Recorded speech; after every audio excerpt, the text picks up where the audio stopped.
اعوذ باللہ من الشیطان الرجیم بسم اللہ الرحمن الرحیم واللاتی یاتین الفاحشۃ من نسائکم، اور تمہاری عورتوں میں سے وہ جو بدکاری کرتی ہیں، فاستشہدوا علیہن اربعۃ منکم، تو تم ان پر اپنے میں سے 4 گواہ ٹھہرا لو۔ فَإِن شَهِدُوا، پھر اگر وہ گواہی دیں، فَامْسِكُوهُنَّ فِي الْبُيُوتِ، تو تم روک دو ان کو گھروں میں، حَتَّى يَتَوَفَّاهُنَّ الْمَوْتُ، یہاں تک کہ ان کی موت آ جائے، أَوْ يَجْعَلَ اللَّهُ لَهُنَّ سَبِيلًا، یا اللہ ان کے لیے کوئی راستہ کھول دے۔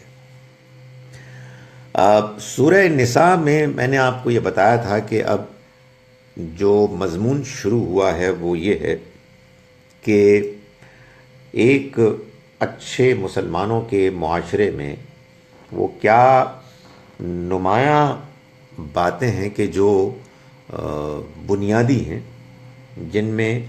جن پر کہ معاشرے کو عمل کرنا ہے۔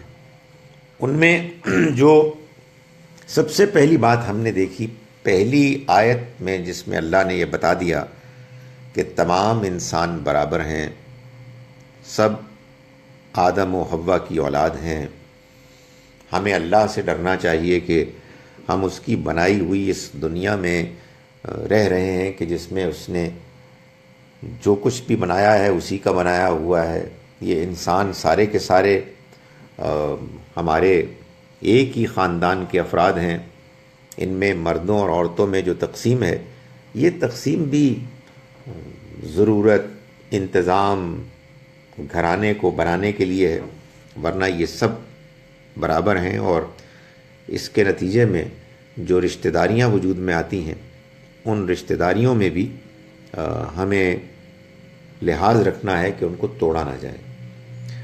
پھر اس کے بعد معاشرے میں جو سب سے زیادہ ناانصافی ہوا کرتی تھی، ابھی بھی ہوتی ہے، وہ یتیم بچوں کے ساتھ ہوتی تھی۔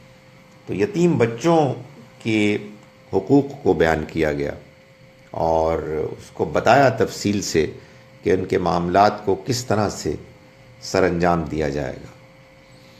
اس کے بعد معلوم ہوتا ہے کہ ایک اور بہت بڑی پرابلم یہ ہے، معاشروں میں ہمیشہ رہی ہے کہ کوئی شخص اگر مر جاتا تو اس کی دولت کے جو وہ چھوڑ کے جاتا، اس کی تقسیم کے معاملے میں بہت گھپلے ہوتے، اور لوگ جو طاقتور با اختیار ہوتے وہ اپنے اس اختیار اور طاقت کا غلط فائدہ اٹھاتے ہوئے اس دولت کو زبردستی حاصل کر لیتے کہ جو صرف انہی کی نہیں ہوتی بلکہ بعض صورتوں میں ان کی بالکل نہیں ہوتی۔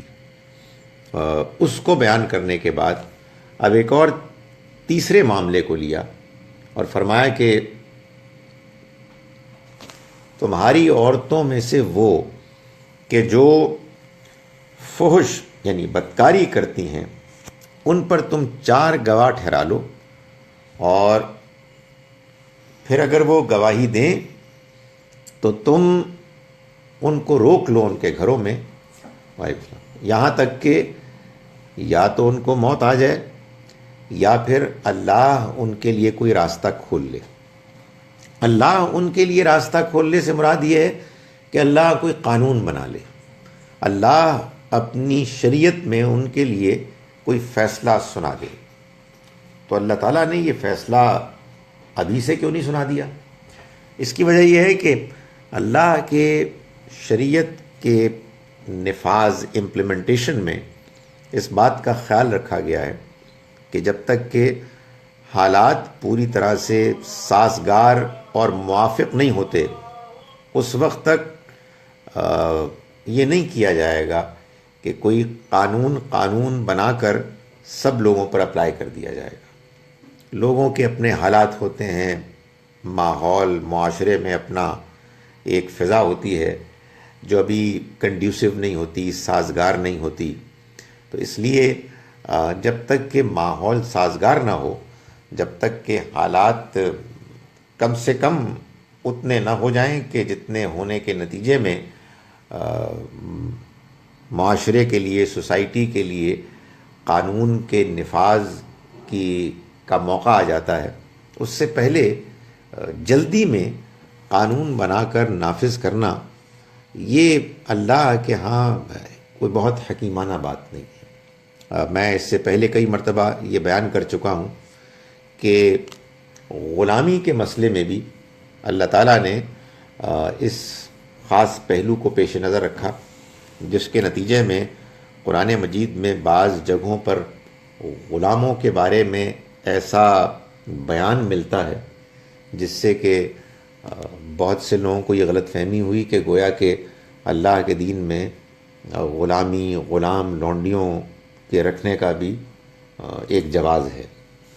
نہیں، ایسا نہیں ہے، بلکہ قرآن مجید ہم کو یہ بات بتا رہا ہے اپنے اس امپلیمنٹیشن کے ایک تدریج کے گریجول انداز میں، امپلیمنٹیشن کے انداز سے، کہ یہی ٹھیک ہے، ایسا ہی ہونا چاہیے، چاہے انڈیویجول کا معاملہ ہو، چاہے سوسائٹی کا معاملہ ہو۔ آپ کسی شخص کو کہ جو دین کو ابھی پوری طرح سمجھتا نہیں ہے، دین سے دور ہے، آپ اس کو زبردستی جب آپ دین کے قریب لانے کی کوشش کریں گے اور جو آپ کے ذہن میں دینی پابندیاں ہیں وہ اس کے اوپر لاد دیں گے، تو ہو سکتا ہے کہ تھوڑی دیر کے لیے وہ آپ کا روب برداشت کر لے، روب کی وجہ سے آپ کی ان باتوں کو برداشت کر لے، لیکن پھر اس کے اندر رد عمل پیدا ہوگا۔ یہاں بھی یہی معاملہ ہے کہ ایک وقتی ایک تدبیر بتا دی گئی اور پھر یہ فرمایا کہ اگر یہ خواتین اسی طرح سے دنیا سے رخصت ہو جائیں تو پھر یہ گھروں کے اندر ہی رہیں گی، یا پھر یہ ہوگا کہ ان کو کوئی قانون آئے گا اور وہ قانون بتا دے گا کہ اللہ کی طرف سے ان کے معاملے میں کیا فیصلہ ہے، اور وہ معلوم ہوتا ہے کہ پھر وہ قانون آ گیا۔ یعنی سورہ نور میں اللہ تعالیٰ نے 100 کوڑوں کی سزا جو میکسیمم زانیوں کے لیے ہے بیان کر دی، اور سورہ مائدہ میں آیت نمبر 33 میں یہ بتا دیا کہ جو لوگ زمین میں فساد مچاتے ہیں، جو لوگ اپنے رویے سے برائی کو پھیلاتے ہیں باقاعدہ اہتمام کے ساتھ، ان کے لیے پھر سخت سزائیں ہیں کہ جن کو بیان کیا گیا۔ لیکن یہاں بس اتنی بات کی گئی کہ ان کو روک دو۔ یہ کون خواتین ہیں؟ ان میں مردوں کا ذکر کیوں نہیں ہوا؟ اس کی وجہ یہ ہے کہ اصل میں یہ وہ خواتین ہیں کہ جو قہبہ گری کے کاروبار کو کرنے والی ہیں، یعنی پروسٹیٹیوشن کو انہوں نے باقاعدہ معاشرے میں ایک اس کے طور پر، کاروبار کے طور پر پھیلایا ہوا ہے۔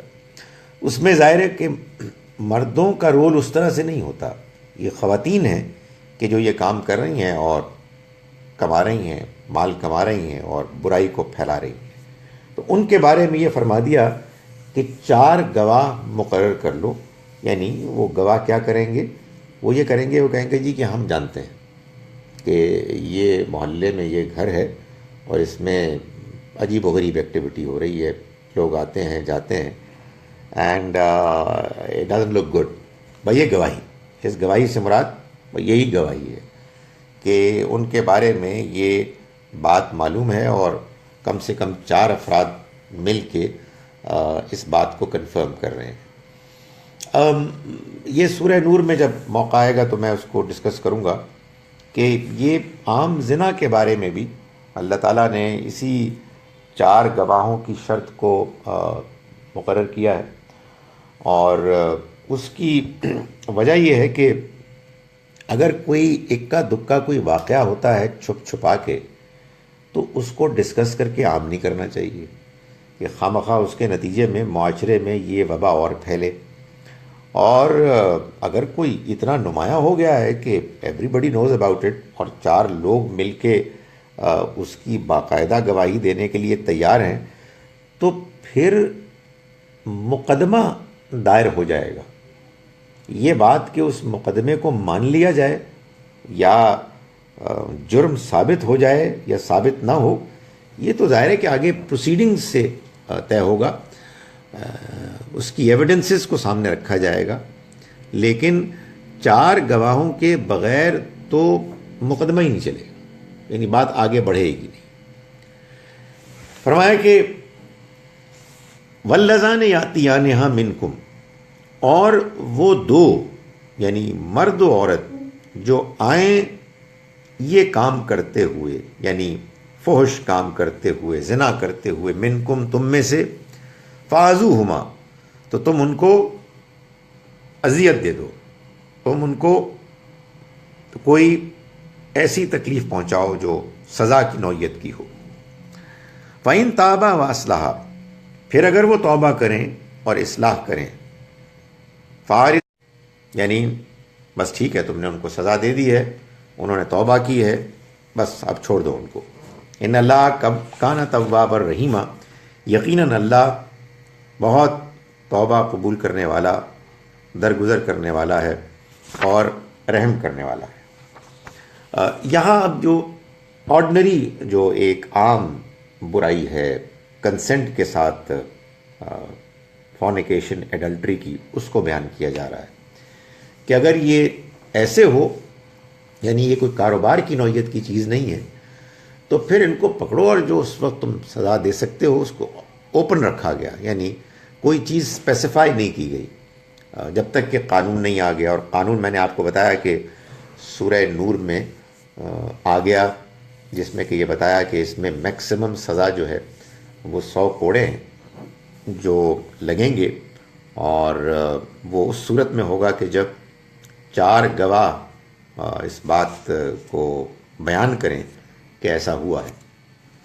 تو یہ وقتی دونوں تدابیر ہیں کہ جو بالکل ابتدا میں، جیسے کہ میں نے گزارش کی کہ یہ سورہ اس زمانے کی ہے کہ جس میں اب ایک معاشرہ مسلمانوں کا وجود میں آ گیا تھا، اور اس معاشرے میں اب وہ تبدیلیاں، وہ اصلاحات کہ جو ایک اچھے صالح مسلمان معاشرے میں مطلوب تھیں، ان کو اب انٹروڈیوس کرایا جا رہا ہے۔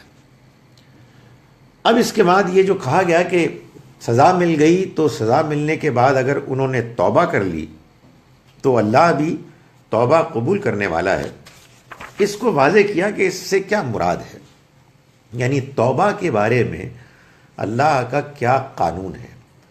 فرمایا کہ انما التوبۃ علی اللہ، توبہ تو اللہ کے ہاں قبول کرنا لازم ہو جاتا ہے، یعنی اللہ پر توبہ قبول کرنے کی ذمہ داری لازم ہو جاتی ہے۔ الذین یعملون السوء بجہالۃ، ان لوگوں کے لیے کہ جو جہالت میں برائی کرتے ہیں، ثم یتوبون من قریب، پھر وہ فوراً ہی توبہ کر لیتے ہیں، قریب کے زمانے ہی میں توبہ کر لیتے ہیں۔ جہالت عربی زبان میں جہاں آتا ہے علم کے اپوزٹ کے طور پر، وہاں وہ حلم کے یعنی بردباری، سنجیدگی، ڈیسنسی، اس کے مقابلے میں بھی آتی ہے۔ یعنی انسان جب جذباتی ہوتا ہے تو جذبات میں جو کچھ ہوتا ہے، اس کو بھی عربی میں جہالت کہیں گے کہ وہ جذبات میں آ گیا، وہ جاہل ہو گیا۔ تو اللہ تعالیٰ یہاں جو بات بیان فرما رہے ہیں اس کا تعلق اسی کیفیت سے ہے۔ اللہ کا ارشاد ہے قبول کرنا لازم ہو جاتا ہے ان لوگوں کے معاملے میں کہ جو برائی کرتے ہیں جذبات میں آ کر، جذبات سے مغلوب ہو کے، ثم یتوبون من قریب، پھر وہ توبہ کرتے ہیں فوراً ہی، فاولئک یتوب اللہ علیہم، تو یہ وہ لوگ ہیں کہ پلٹتا ہے، جن پر نظر عنایت کرتا ہے۔ وکان اللہ علیما حکیما، اور اللہ جاننے والا ہے، حکمت والا ہے۔ یعنی مطلب یہ ہے کہ ایک گناہ وہ ہوتا ہے کہ جس میں انسان گناہ کرنا نہیں چاہتا، وہ یہ ارادہ لے کے گھر سے نہیں نکلتا سوچ سمجھ کے کہ میں جرم کروں گا، اس کی پلاننگ کرتا ہے، بلکہ وہ ٹھیک رہنا چاہتا ہے، لیکن حالات، ماحول، وقتی کوئی ایسا فیکٹر کہ جو اس کو متاثر کرتا ہے، جو جھکاؤ ہے، اس کے نتیجے میں اس کی وجہ سے پھسل کر وہ غلطی کر کے گر جاتا ہے۔ تو اللہ تعالیٰ فرماتے ہیں کہ جب انسان گناہ کرتا ہے اور پھر توبہ کرتا ہے فوراً ہی، جب اس طرح سے انسان سے کوئی غلطی ہوتی ہے کہ فوراً بعد ہی اس کو احساس ہوتا ہے، اس لیے کہ اصل میں اس غلطی کی وجہ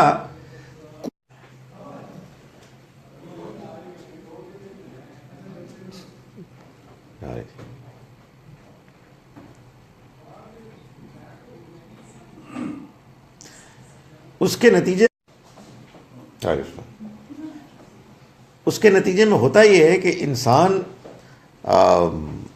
پر ایک تاثر میں آ جاتا ہے، اور چونکہ اس کا مقصد کوئی برا نہیں ہوتا، پوری ہو جاتی ہے، وہ اپنے جذبات کی تسکین کر لیتا ہے، جو ظاہر ہے کہ اس صورت میں نہیں ہوگی کہ جب آدمی سوچ سمجھ کے ٹھنڈے دل کے ساتھ پلاننگ کر کے کوئی گناہ کرتا ہے، کوئی زیادتی کرتا ہے۔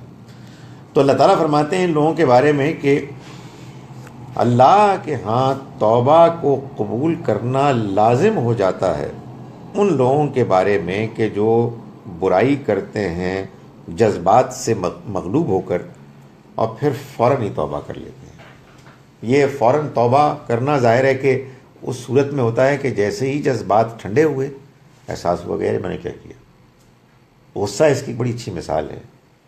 آدمی غصے میں آ گیا، بکنا شروع کر دیا، گالیاں دی، برا بلا، اس کے بعد کہا یار پاگل تھا، یہ ہوا کیا؟ What the hell did I do یار۔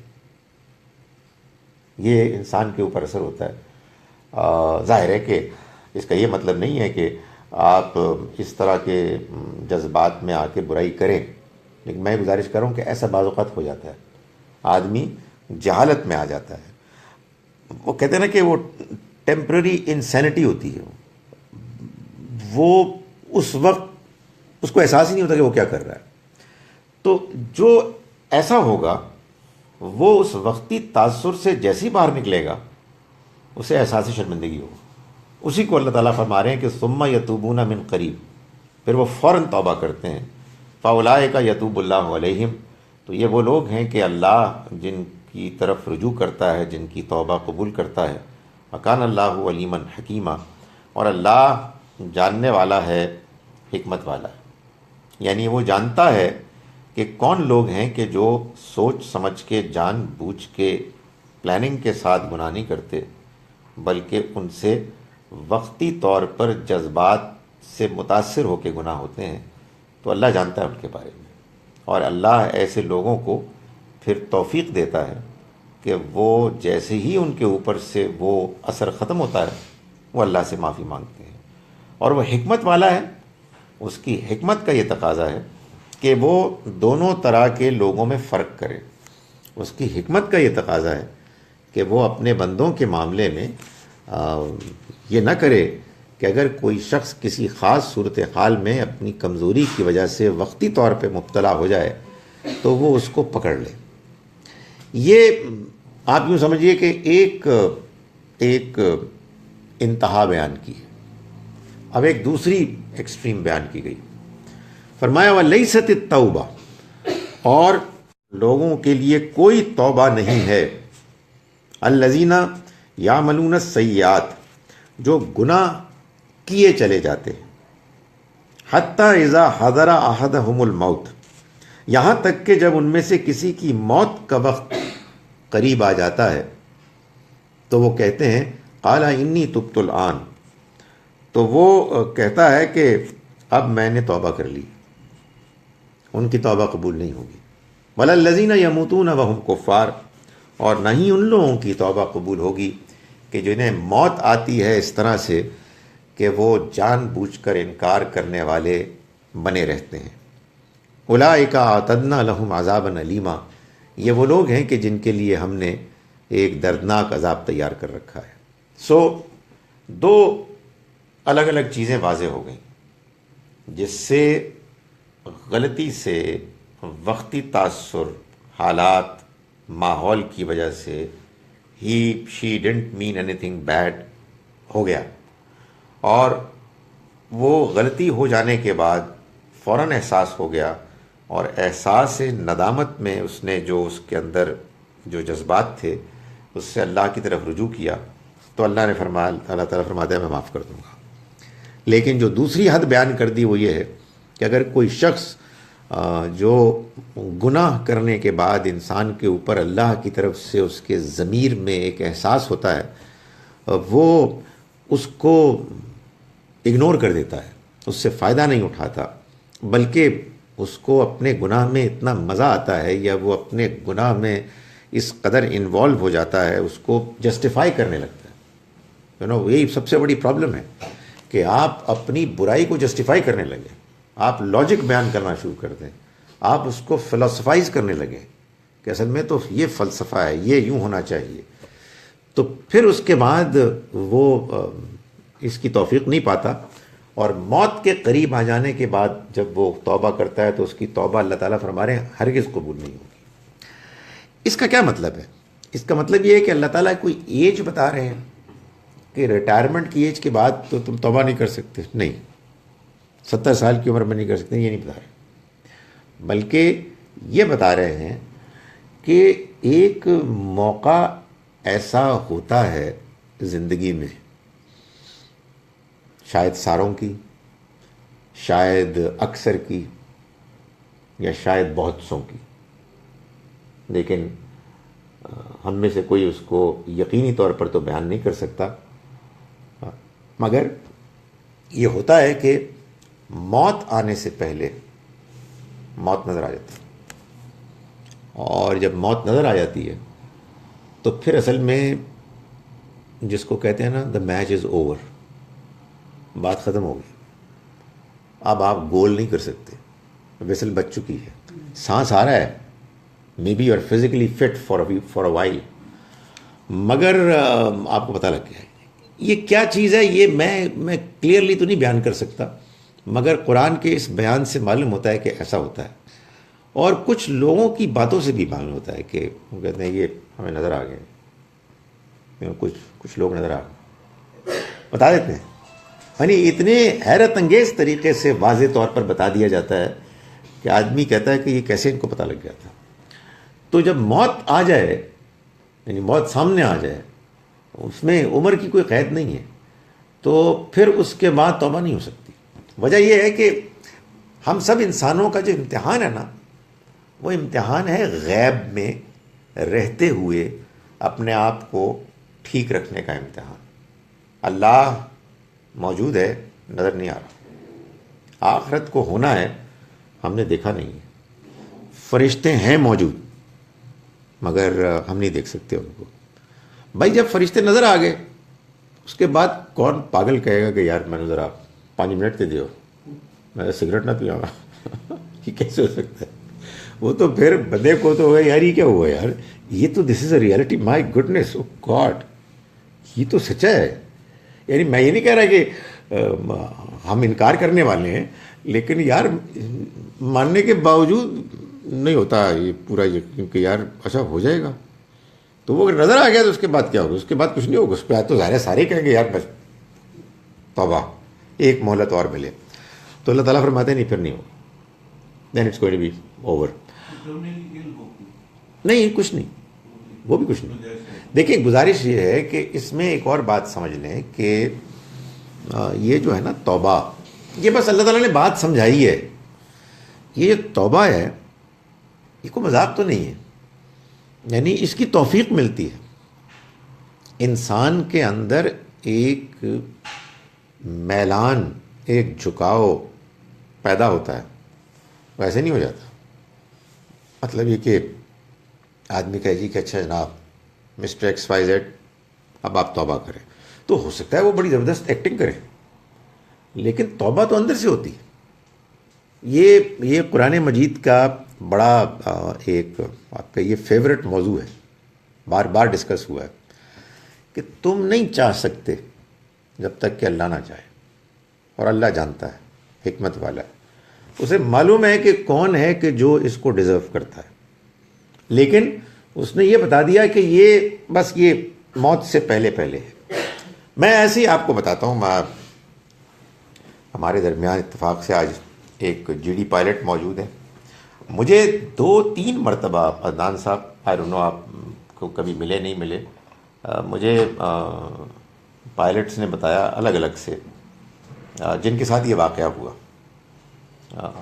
کہ ہم اپنی روٹین فلائٹ میں جا رہے تھے اور ہمارے انجن میں کوئی پرابلم ہو گئی, کمپلیکیشن آ گئی, اور ہم بس جہاز گرنے والا تھا, سامنے نظر آ رہا تھا, matter of a few seconds, جس میں کہ پوری زندگی کی ریل سامنے چل پڑی, خاص طور پر وہ کام جو ہم نے غلط کیے تھے. تو جب ایک صاحب مجھے ملے, بہت پرانی بات ہے, تو انہوں نے کہا کہ اس کے بعد پھر میریکولسلی میں بچ گیا. تو میں نے اس کو کہیں لکھ دیا, میں نے شاید بتایا تھا, ایک آرٹیکل لکھ دیا. اس کے بعد مجھے ایک اور صاحب نے فون کیا, تو انہوں نے کہا کہ یہ تم نے آرٹیکل کیوں لکھا, تمہیں کس نے بتایا تھا. ان کو میں جانتا تھا, وہ یاد ہے وہ شاہد بھائی, شاہد احسن ہیڈ بوائے تھے. تو انہوں نے کہا خالد یہ تم نے کیوں لکھا تھا. میں نے کہا شاہد بھائی مجھے کسی نے بات کی تھی, تم بتا سکتے ہو کون ہے. میں نے مجھے نہیں یاد, آپ کہیں گے تو میں بتا دوں گا. تو انہوں نے کہا میں تم سے اس لیے پوچھ رہا ہوں کہ میرے ساتھ بھی یہی ہوا تھا. اور پھر مجھے ایک خط آیا کسی کا, اس زمانے میں ابھی یہ نہیں تھا, یا میں لیٹ 80s کی بات کر رہا ہوں, تو انہوں نے کہا میرے ساتھ بھی یہی ہوا تھا. اور ایک چوتھا آیا جس میں اس نے بندے نے میرا کچھ مذاق اڑایا, کوئی پرابلی کوئی بہت زیادہ کوئی ریلیجس نہیں تھے. ان کا تم نے کون سی خاص بات کی ہے, یہ تو ایک کامن ایک ایکسپیرینس ہے. سو واٹ ایور, میں کہہ یہ رہا ہوں کہ اصل میں ایک دنیا وہ ہے جو ہم کو نظر آ رہی ہے, اور ایک دنیا وہ ہے جو ہمیں نظر نہیں آ رہی. تو وہ جو نظر نہیں آ رہی ہے وہ اگر نظر آنے لگے تو گیم ختم ہو گیا. تو اللہ تعالیٰ یہی فرما رہے ہیں کہ اور نہیں توبہ قبول ہوگی, اور توبہ ہرگز قبول نہیں ہوگی ان لوگوں کی کہ جو برائیاں کرتے چلے جائیں یہاں تک کہ ان میں سے کسی ایک پر موت آ جائے اور پھر وہ کہے کہ میں نے اب توبہ کی. اور نہ ہی ان لوگوں کی توبہ قبول ہوگی کہ جو مریں گے اس حال میں کہ وہ جان بوجھ کر انکار کرنے والے ہوں گے. یہ وہ لوگ ہیں کہ ہم نے تیار کر رکھا ہے ان لوگوں کے لیے دردناک عذاب. یہ ہوگا یہ 2 کیسز. اب اس میں ایک سوال پیدا ہوتا ہے, قرآن مجید یہ کام کرتا ہے کہ بعض اوقات ایک بات بیان کر دیتا ہے, کلیئرلی بیان کر دیتا ہے, مگر اس کا یہ مطلب نہیں ہے کہ قرآن نے ساری بات بیان کر دی. اس میں کچھ سوالات پیدا ہوتے ہیں. مثلا ایک بڑا سوال سادہ سا پیدا ہوتا ہے, بھئی ایک بندہ ہے, اس نے غلط کام کیا, کہ یہ بندہ مار دیا, قتل کر دیا, رائٹ, اور اس کے بعد وہ 25 سال زندہ رہا, not at the very fag end of his life, مگر کوئی 5 سال کے بعد اس نے توبہ کی. تو اب یہ فوراً تو نہیں ہے, یہ فوراً تو نہیں ہے, مگر موت کو ساتھ دیکھ کے بھی نہیں ہے. ادھر کہہ دیا نہیں ہوگی, شروع میں کہہ دیا بالکل ہو جائے گی, تو یہ درمیان میں کیا ہے؟ اس کا جواب قرآن نے نہیں دیا. تو ظاہر ہے کہ جب نہیں دیا تو خاموشی کا مطلب امید بھی ہے, اور خاموشی کا مطلب خوف بھی ہے, اور اللہ چاہتا ہے کہ ہم خوف اور امید کی کیفیت ہو. مگر یہ بات بھی صحیح لگتی ہے کہ یہ شاید ہم نے کہیں پہلے بھی سورہ بقرہ میں ڈسکس کیا, اور آگے بھی انشاءاللہ پڑھیں گے تو ہم ڈسکس کریں گے, کہ یہ جو ذکر آتا ہے قرآن مجید میں کئی جگہوں پر شفاعت کا, انٹرسیشن کا, سفارش کا. ایک تو یہ بتایا کہ سفارش بالکل نہیں ہوگی, لیکن یہ بتایا نہ کچھ تو ہوگی, اور کون سی ہوگی جس کی اللہ اجازت, جن کو کہے گا کہ تم کر سکتے ہو, اور جن کے بارے میں کہے گا کہ ان کے بارے میں کر سکتے ہو. تو معلوم یہ ہوتا ہے کہ جن لوگوں نے فوراً توبہ تو نہیں کی، اگر فوراً توبہ کر لیتے تو پھر تو خدا تعالیٰ کی طرف سے قرآن مجید کی گارنٹی ہوتی، موت کو سامنے دیکھ کے کرتے تو بالکل قبول نہ ہوتی، درمیان میں انہوں نے کی اور سنسیئر توبہ کی تو پھر امید ہے کہ اللہ تعالیٰ اس کو قبول کرے گا وایا سفارش، دعا کے ذریعے سے، شفاعت کے ذریعے سے، کہ انہوں نے بھی کوئی ایفرٹ کی اور پھر اللہ تعالیٰ ان کو ان کی کیٹیگری سے ڈفرنٹ کرنے کے لیے اور شفاعت کرنے والوں کی مقام کو بلند کرنے کے لیے اس کا بھی اہتمام کرے گا۔ ایک آخری بات اس ضمن میں یہ ہے کہ توبہ ہے کیا؟ توبہ اصل میں اس چیز کا نام ہے کہ آپ نے کوئی برائی کی اور آپ اس پر شدید شرمندہ ہوئے، اور یہ انسان کو اللہ نے جو ضمیر دیا ہے، جو احساس دیا ہے، انسان جب کوئی غلطی کرتا ہے، گناہ کرتا ہے تو اس کے اندر وہ احساس اس کو بے چین کرتا ہے۔ تو اصل میں تو توبہ کا مطلب ہے پلٹنا۔ تو انسان اس احساس کی وجہ سے، اس شرمندگی کی وجہ سے جو اس کو ایک امبیرسمنٹ ہوتی ہے، وہ اللہ کی طرف پلٹتا ہے۔ جب انسان گناہ کرتا ہے، خاص طور پر کوئی بڑا گناہ کرتا ہے، تو ایسا لگتا ہے کہ جیسے ایمان سے وہ محروم ہو گیا ہے، اس لیے کہ خدا کو مانتے ہوئے انسان جانتے بوجھتے ہوئے بڑا گناہ کرے، یہ ایمان کے خلاف ہے یہ بات۔ تو انسان کو جب شرمندگی ہوتی ہے تو وہ پلٹتا ہے۔ یعنی میں یہ ایمان اس مفہوم میں نہیں کہہ رہا کہ تو یہ مسلمان نہیں ہے، یہ تو خیر بیوقوفی کی بات ہے، یہ کسی کو بھی حق حاصل نہیں ہے کسی کو مسلمان نہ ہونے کا تانا دے، لیکن ایک اصل مسلمان ہوتا ہے نا، اصل ایمان، اس ایمان سے انسان محروم ہو جاتا ہے۔ تو انسان اپنی شرمندگی کی وجہ سے اللہ کی طرف رجوع کرتا ہے، اس کا اظہار کرتا ہے اور یہ عزم کرتا ہے کہ وہ آئندہ ایسا نہیں کرے گا، تو اس کو کہتے ہیں توبہ۔ اس میں دو امکانات ہیں۔ ایک امکان یہ ہے کہ جو گناہ کیا ہے اس کا تعلق صرف اللہ سے، شرک کیا، کوئی دین کے بارے میں بدتمیزی کی، بے حیائی کا کام کیا، اب اس میں آپ نے کسی کے ساتھ زیادتی نہیں کی، اور ایک دوسرا یہ ہے کہ آپ نے کسی کا کوئی حق چھینا ہے۔ تو پہلی صورت میں جو آپ نے اللہ کے حقوق میں سے کسی حق کو پامال کیا ہے، تو اس میں تو بس مخلصانہ توبہ ہی کافی ہے، توبۃ نصوحا، یعنی آپ نے یہ فیصلہ کیا کہ آپ آئندہ ایسا نہیں کریں گے اور آپ بہت شرمندہ ہیں، اللہ کے آگے گڑ گڑا رہے ہیں۔ اور دوسری قسم کے جو گناہ ہیں جس میں آپ نے بندوں کے ساتھ زیادتی کی، اس میں پھر ایک ایڈیشنل چیز کرنی ضروری ہے، وہ ویسے ہی آبویس ہے، لیکن بعض آبویس چیزیں اتنی آبویس نہیں ہوتی، ان کو بیان کرنا پڑتا ہے بعض لوگوں کے لیے۔ وہ یہ ہے کہ اگر آپ نے کسی کے ساتھ زیادتی کی ہے تو پھر یہ نہیں ہو سکتا کہ آپ کسی کی گاڑی چوری کریں اور گاڑی کو ڈرائیو کر رہے ہیں، مزے سے آپ کہہ رہے ہیں استغفر اللہ استغفر اللہ، نہیں، آپ کو گاڑی واپس کرنی ہوگی۔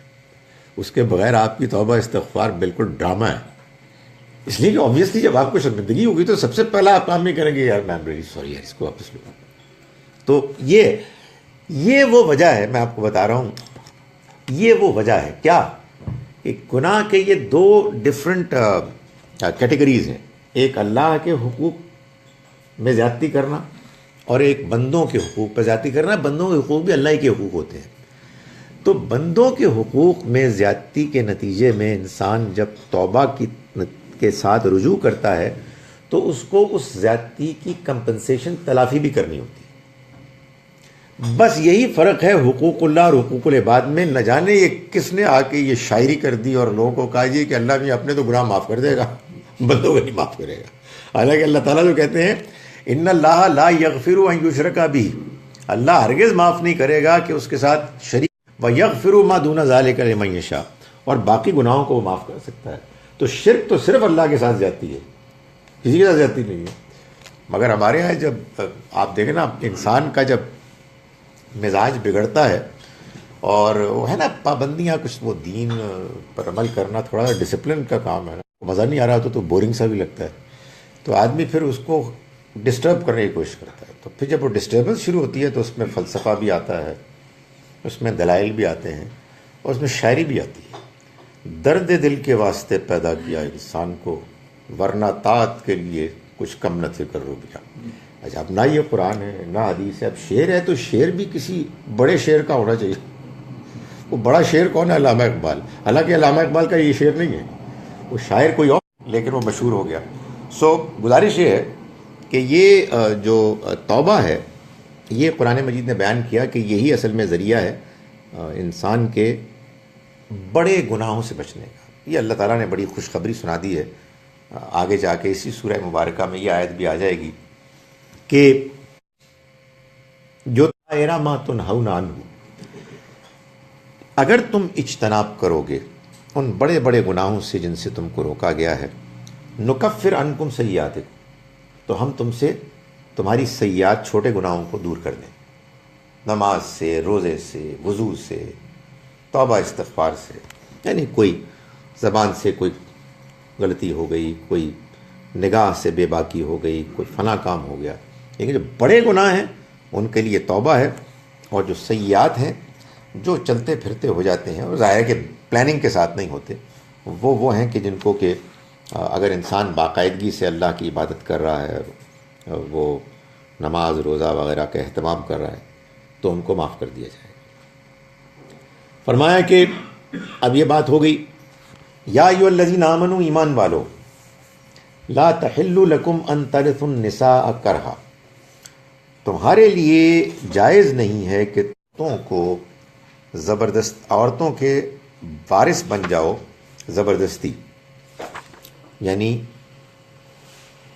معلوم یہ ہوتا ہے کہ ایک اور بڑی پرابلم اس زمانے میں یہ ہوا کرتی تھی کہ کوئی صاحب، سیٹھ صاحب فوت ہوئے تو ظاہر ہے کہ ان کے یہاں بیویاں بھی ہوتی ہیں بہت ساری، تو جہاں وہ وراثت کا مال لیا تو ان کو بھی سمجھا کہ یہ بھی جیسے ہوتے ہیں نا، اللہ معاف کرے، مال مویشی، ڈھور ڈنگر، ان کو بھی لے لیا۔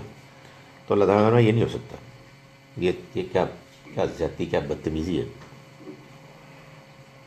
کہ آپ ان خواتین کو کہ جو مرحوم کی بیویاں ہیں ان کو آپ زبردستی ان کی مرضی کے بغیر آپ اپنے نکاح میں لے لیں اور ان کو مجبور کریں۔ وَلَا تَعْضُلُوهُنَّ لِتَذْهَبُوا بِبَعْضِ مَا آتَيْتُمُوهُنَّ، اور نہ ہی یہ جائز ہے کہ اگر تم ان سے نکاح کر لو تو جو کچھ انہیں دیا ہے اس کا کچھ حصہ واپس لینے کے لیے ان کو تنگ کرو۔ نکاح میں یہ ہوتا ہے کہ آپ ان کو مہر دیتے ہیں، اور معلوم یہ ہوتا ہے کہ مہر ایک سیریس چیز ہے، وہ ایک اماؤنٹ ہوتا ہے۔ قرآن مجید نے تو اصل میں جو بھی نکاح کے معاملے میں ڈسکس کیا اس میں اکثر تو ذکر مہر کا ہی ہے، جو ظاہر ہے کہ فیملی کے سٹیٹس کے لحاظ سے ایک شوہر کی جانب سے اپنے ارادے کی سیریسنس کو بیان کرنے کے لیے اور اس بات کا اعلان کرنے کے لیے کہ وہ اب اس خاندان کی جو فائنینشیل میٹرز ہیں ان کا ذمہ دار ہوگا، اس کا باقاعدہ اعلان کیا جاتا ہے۔ ظاہر ہے کہ جب اماؤنٹ ایسا ہے کہ جو دینے والا ہے وہ محسوس کرتا ہے کہ یار یہ ایک مناسب رقم ہے، تو پھر ان میں سے بعض لوگ ایسے بھی ہوتے ہیں بدتمیز کہ وہ ان کے اوپر پریشر ڈالتے ہیں، ان کو تنگ کرتے ہیں کہ وہ کچھ حصہ اس کا یا سارے کا سارا واپس کر دیں۔ تو فرمایا کہ تم ایسا ہرگز نہ کرو۔ وَلَا تَعْضُلُوهُنَّ لِتَذْهَبُوا بِبَعْضِ مَا آتَيْتُمُوهُنَّ إِلَّا أَن يَأْتِينَ بِفَاحِشَةٍ مُبَيِّنَةٍ، سوائے اس کے کہ وہ کوئی کھلی بدکاری کرتی ہوئی آئیں۔ یعنی ویسے تم ان کا مال جو ان کا ہے وہ ان سے نہیں لے سکتے، یہ ان کا رائٹ ہے، ہاں البتہ اگر کسی خاتون نے بدکاری کی ہے تو اس صورت میں ان کا مال ان سے لیا جا سکتا ہے۔ وَعَاشِرُوهُنَّ بِالْمَعْرُوفِ، اور تم ان کے ساتھ معروف کے طریقے پر برتاؤ کرو۔ معروف یعنی جو نارمز ہیں، جو سوسائٹی کا، اچھی سوسائٹی کے شرفاء کا چلن ہے، یعنی کہنے کا مطلب یہ ہے کہ ان کے ساتھ شریفانہ طریقے سے برتاؤ کرو، ان کے ساتھ اچھا برتاؤ کرو. تم ان کو اپنے گھر میں لے کے آئے ہو تو ان کو وہ حیثیت دو کہ جو وہ ڈیزرو کرتی ہیں. ان کو ان کی سوسائٹی میں کمزوری کی وجہ سے کہ وہ گھر چھوڑ کے آئی ہیں، اور اب گھر والے تو ظاہر ہے کہ ان کو ڈیفینڈ نہیں کر سکتے. آپ اپنی بدتمیزی اور زیادتی ان کے اوپر انلیش کریں، یہ ہرگز نہ کرو. عاشروہن بالمعروف، ان کے ساتھ اچھے طریقے سے رہو. یہ بہت ہوتا ہے ہمارے معاشرے میں. آج ہی مجھے ایک ایسا واقعہ معلوم ہوا کہ یعنی ایک خاتون نے مجھے فون کیا اور وہ روتی رہیں اور یہ بتاتی رہیں کہ میری سہیلی تھی اور پرسوں مر گئی، اور عجیب سرکمسٹینسز میں شوہر تنگ کرتا تھا، مارتا تھا، دوسری شادی کرنا چاہتا تھا، اور بالآخر وہ یہ ہو گیا. سو ظاہر ہے کہ جس پس منظر میں قرآن بات کر رہا ہے اس میں یہ بتا رہا ہے کہ ان کے ساتھ تمہارا برتاؤ ٹھیک ہونا چاہیے، شریفانہ ہونا چاہیے، عزت والا ہونا چاہیے. فَإِن كَرِهْتُمُوهُنَّ، پھر اگر تم انہیں ناپسند کرتے ہو، یعنی بعض اوقات یہ ہو سکتا ہے کہ شادی کے بعد کسی وجہ سے کوئی چھوٹی موٹی مس انڈرسٹینڈنگ ہو گئی، کوئی بدمزگی ہو گئی، آدمی کو نہیں پسند آئی، کوئی ظاہری شکل و صورت پسند آنی بند ہو گئی، یا کوئی عادت پسند آنی بند ہو گئی، یا whatever be the reason. فرمایا کہ اگر تمہیں وہ پسند نہیں، فَعَسَىٰ أَن تَكْرَهُوا شَيْئًا، تو کیا عجب کہ تم ایک چیز کو ناپسند کرتے ہو، وَيَجْعَلَ اللَّهُ فِيهِ خَيْرًا كَثِيرًا، اور اللہ نے اسی میں تمہارے لیے بہت کچھ بہتری رکھی ہو. یعنی تم کو اللہ نے اسی کے ذریعے سے بہت سی چیزوں سے نوازا ہو، اللہ تمہاری زندگی میں اسی کے نتیجے میں بہت سی آسانیاں دے رہا ہو.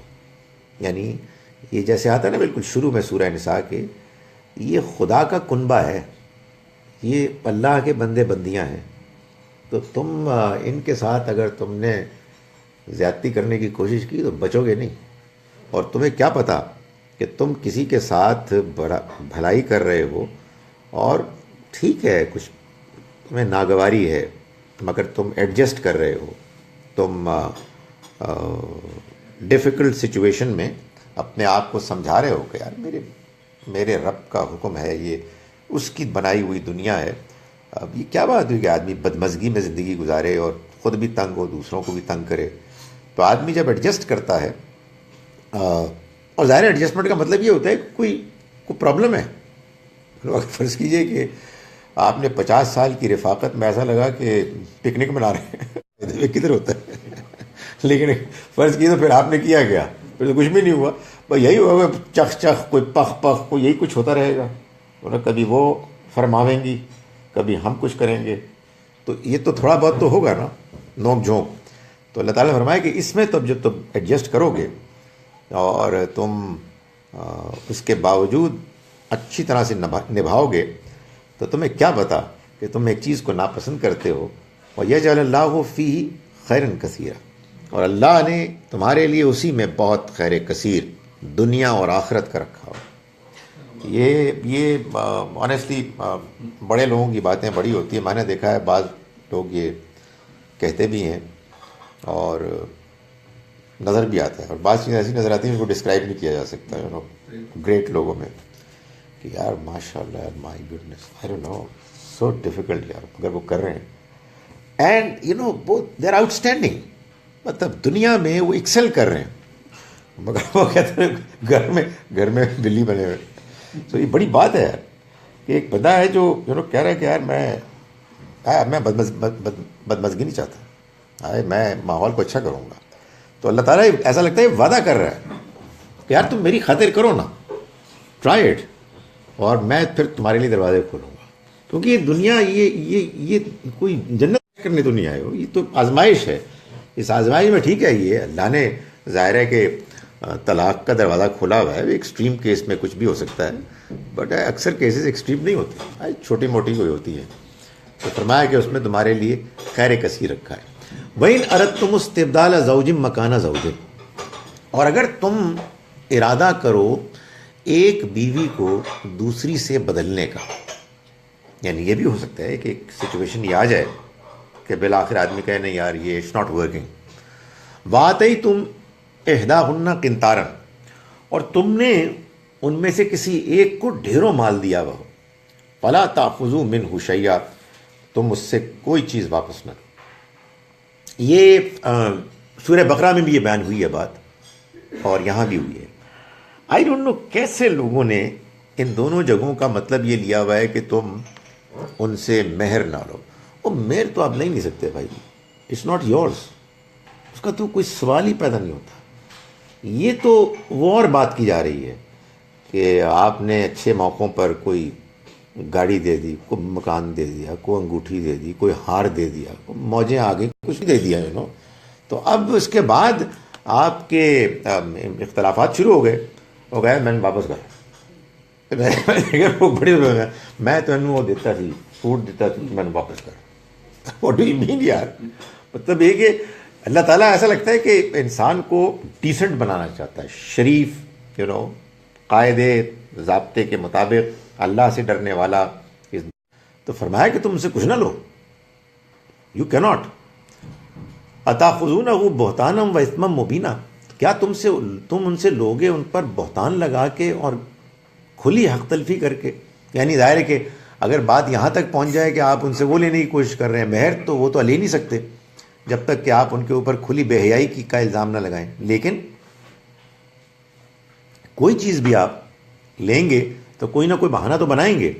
وَكَيْفَ تَأْخُذُونَهُ، اور تم کیسے لے سکتے ہو ان سے. وَقَدْ أَفْضَىٰ بَعْضُكُمْ إِلَىٰ بَعْضٍ، جبکہ تم ایک دوسرے کے سامنے بے حجاب ہو چکے. وَأَخَذْنَا مِنْكُمْ مِيثَاقًا غَلِيظًا، اور انہوں نے تم سے لیا ایک بڑا مضبوط ایک عہد. یعنی تمہیں اتنا بے تکلف ہو گئے، تم اتنے قریب آ گئے، تم ایک دوسرے کو اتنا جاننے لگے، اس نے تمہارے لیے، تم نے اس کے لیے قربانیاں دیں، اچھا وقت گزارا. ابھی کیا بدتمیزی کر رہے ہو؟ کیسے ہو سکتا ہے یہ؟ تو یہ تم کیسے کر سکتے ہو؟ اور یہ اس نے تم سے لیا ایک بڑا مضبوط غلیظ. یہ بھی ان الفاظ میں سے ایک لفظ ہے. میں بتا رہا تھا اس دن کسی کلاس میں کہ یہ عربی اور اردو کا بڑا ایک دلچسپ رشتہ ہے کہ اگرچہ کہ بہت سے الفاظ ظاہر ہماری اردو یا فارسی سے ہے یا عربی سے ہے یا سنسکرت سے ہے، کچھ ٹرکش ہے، لیکن عربی بہت سے الفاظ ہیں. لیکن پرابلم وہاں ہوتی ہے کہ جہاں بعض الفاظ جو ہیں وہ اردو میں اس کا مطلب الگ ہوتا ہے اور عربی میں الگ ہوتا ہے. ان میں سے ایک غلیظ بھی ہے بڑا غلیظ آدمی. اس کا مطلب مضبوط، گہرا، سیریس، سالڈ. اور تم نے ان سے لیا ایک ایسا عہد کہ جو عہد فرمایا والا تنکحوا ما نکح آباؤکم من النساء، اور نہ تم نکاح کرو ان سے کہ جن سے تمہارے باپوں نے نکاح کیا، الا ما قد سلف، سوائے اس کے کہ جو ہو گیا. معلوم ہوتا ہے کہ یہ بھی ایک ان کی سوسائٹی میں پرابلم تھی کہ اپنے باپ کی بیوی، ظاہر ہے we are not talking about the real mother, سگی ماں نہیں بلکہ دوسری جو ہیں وہ بھی، ان کے ساتھ بھی نکاح نہیں ہو سکتا. لیکن ایسا لگتا ہے کہ ایک زمانے میں یہ ہوا کرتا تھا. فرمائے الا ما قد سلف، سوائے اس کے کہ جو ہو گیا. یہ بھی قرآن کی بڑی بڑی حکمت ہے کہ بات یہ ہے کہ جو ہو گیا سو ہو گیا، ادا کچھ نہیں ہو سکتا. مطلب یہ آپ کہہ جی کہ وہ تو میں نے وہ کیا تھا تو اب اس کے بچے تو حرام ہو گئے تو پھر ان کا کیا بگڑ. نہیں یار، بس یار آج کے بعد اپنے آپ کو ٹھیک کرو، جو ہو گیا سو ہو گیا. یعنی کوئی قانون اگر آپ ریٹروسپیکٹیو ایفیکٹ سے شروع کریں گے تو پھر تو تباہیاں ہو جائیں گی. بھائی آج سے آپ نے اعلان کیا نا، آج کے بعد اگر آپ پکڑے گئے تو پھر آپ ایک جرم کریں گے. ہر چیز میں ایسا ہی ہے. ہمارے یہاں نہ جانے کیوں اللہ تعالیٰ کے اس مزاج کو لوگ نہیں سمجھتے. کہتے ہیں جی کہ 45 سال کی عمر میں نماز پڑھنی شروع کی اور 15 سال کی عمر میں نماز بائی تھی اور 30 سال کی نمازیں نہیں پڑھی ہیں، تو پھر ہر نماز کے بعد ہم یہ والی نماز پڑھیں گے. یار ضرور پڑھیں یار، please don't mention it to others. یہ کوئی قانون نہیں ہے، کوئی کچھ نہیں ہے. اگر آپ کے اوپر کوئی اس طرح کی نیکی طاری ہوئی ہے تو آپ کو مبارک ہو، لیکن اللہ تعالیٰ فرماتے ہیں کہ جس دن بات سمجھ میں آ گئی ہے نا، آگے نہ کرنا، آگے ٹھیک ہو جاؤ. الا ما قد سلف، جو ہو گیا سو ہو گیا. اور پھر اس کو ہم لے سکتے ہیں جو آپ نے پیچھے بیان کیا تھا کہ ایک ایکسٹریم یہ تھی کہ معافی اسی وقت مانگے، دوسری ایکسٹریم کہ موت نظر آ گئی، اور بیچ والے میں وہ چپ ہے. تو اس کی روشنی میں سمجھا جا سکتا ہے کہ یہ بیچ والے بھی ڈسکرائب کریں. یعنی یہ تو اصل میں یہ کہا جا رہا ہے کہ اگر کسی نے اللہ معاف کرے اپنے باپ کی کسی منکوہا سے نکاح کر لیا، اس سے اولاد ہو گئی، اب اس کو توڑنے کو اللہ تعالیٰ نہیں کہہ رہے. جو ہو گیا سو ہو گیا. اس سیمپل کو نہیں کہا، اس سے جو آپ نے استدلال کیا ہے کہ جو کچھ ہو گیا ہونا کے شروع کرو. ہاں ٹھیک ہے، میں نے نمازوں کی جو بات کی، اب آگے سے شروع کریں. اس میں کوئی بھی غلطیاں ہاں ہو نہیں، سکتی اس وقت معافی نہیں مانگی. بالکل ٹھیک ہے، اب آگے کریں. جو چیز مطلب ہو گئی سو ہو گئی ہے، اب آگے کو اپنے آپ کو ٹھیک کریں. کبھی کوئی شرمندگی کے جذبات پیدا ہوتے ہیں، اس کے بارے میں پڑھ لیں، کوئی نماز، کوئی اللہ کی راہ میں خرچ کر لیں، کوئی روزہ رکھ لیں، جو بھی انسان کے توبہ کرنے کے طریقے ہوتے ہیں. لیکن یہ بات کہ آپ گن کے ایسا کریں، اس کے لیے تو اللہ کا حکم چاہیے. اس سے روزوں کے متعلق کہا جاتا ہے کہ روزے رہے تو اپنے رکھنے ہیں یا بعد میں پورے کرنے ہیں. تو اس طریقے سے مطلب جو لوگ جسٹیفائی کرتے ہیں نماز قضا پڑھ رہے ہیں، تو کسی حد تک وہ تو اللہ کا قانون ہو گیا نا کہ آپ رمضان کے مہینے میں روزے نہیں رکھ سکتے. آپ روزہ رکھنا چاہتے تھے، آپ سیریس تھے، بیمار پڑ گئے یا سفر میں چلے گئے، تو اب آپ کو اس کو تو رکھنا ہے. یہاں تو بات ہو رہی ہے کہ رمضان آتا تھا، رمضان چلا جاتا تھا، آپ کو پتہ بھی نہیں لگتا تھا، آپ سیریس تھے ہی نہیں. تو یہ اور چیز ہے نا. یہ تو آپ سیریس جس دن ہوئے اس دن کے بعد آپ شروع کریں، نہ کہ یہ کہ کہیں کہ یار 50 سال کے بعد ہوش آیا تو 15 سال سے رکھنے تھے تو اب ساری عمر میں روزے ہی رکھوں. نہیں، بس آپ شروع کر دیں. ڈفرنٹ اسکول آف تھاٹ کے ڈفرنٹ ویوز ہیں. ایک اسکول آف تھاٹ ہے کہتا ہے مطلب کوئی فائدہ ہی نہیں ہے، ایک اسکول آف تھاٹ کہتا ہے کہ نہیں جسٹیفائڈ ہے. میں وہی پوچھ رہا ہوں نا، کس طرح جسٹیفائڈ؟ کوئی قرآن ہونی چاہیے، بات ہونی چاہیے، کوئی حدیث ہونی چاہیے. یہاں تو اللہ تعالیٰ فرما رہے ہیں کہ جو ہو گیا سو ہو گیا، آئندہ اپنے آپ کو ٹھیک کرو. اور اگر آپ نے پڑھنی ہے تو آپ پھر اس کو کہیں میں توبہ کر رہا ہوں. یہ نہ کہیں کہ یہ خدا کا قانون ہے. اصل میں ایک چیز سمجھ لینی چاہیے کہ خدا کا قانون بیان کرنے کے لیے خدا تعالیٰ نے اپنے پیغمبر کو بھیجا ہے. وہ پیغمبر ہمیں اللہ کی کتاب دے کے گئے ہیں. وہ اللہ کی کتاب کے علاوہ وہ دین دے کے گئے ہیں کہ جو سنت عمل میں ہے. اور پھر آپ کے بارے میں لوگوں نے کچھ باتیں بھی ہم تک پہنچائی ہیں. بس یہی کچھ ہے. جو علماء ہیں وہ تو زیادہ سے زیادہ اس دین کی انڈرسٹینڈنگ، اس کی آیات کی تفسیر، ان کا آپس میں جوڑ، جدید دور میں مختلف موقعوں پر پیدا ہونے والے سوالات کے جوابات دیں گے. اب میں میرا خیال اس کو بند کر لوں تاکہ اس کے بعد سوالات باضابطہ طریقے سے شروع ہو جائیں. یہ اس وقت میں نے غلطی کی تھی جب میں نے پہلے سوال کا جواب دیا تھا. انہو کانا فاحشہ، یہ ایک انتہائی فحش کام ہے، و مقتا، اور انتہائی قابل نفرت ناپسندیدہ چیز ہے، و ساء سبیلا، اور بہت برا راستہ ہے. اب میں ان آیات کا ترجمہ ایک مرتبہ پھر کر رہا ہوں جو ہم نے پڑھی، اس کے بعد پھر آپ سے شروع کریں گے سوالات. بسم اللہ الرحمن الرحیم. واللاتی یاتین الفاحشۃ من نسائکم، اور وہ تمہاری عورتوں میں سے کہ جو بدکاری کرتی ہوں، فاستشہدوا علیہن اربعۃ منکم، تو تم ان پر 4 گواہ اپنوں میں سے بنا لو.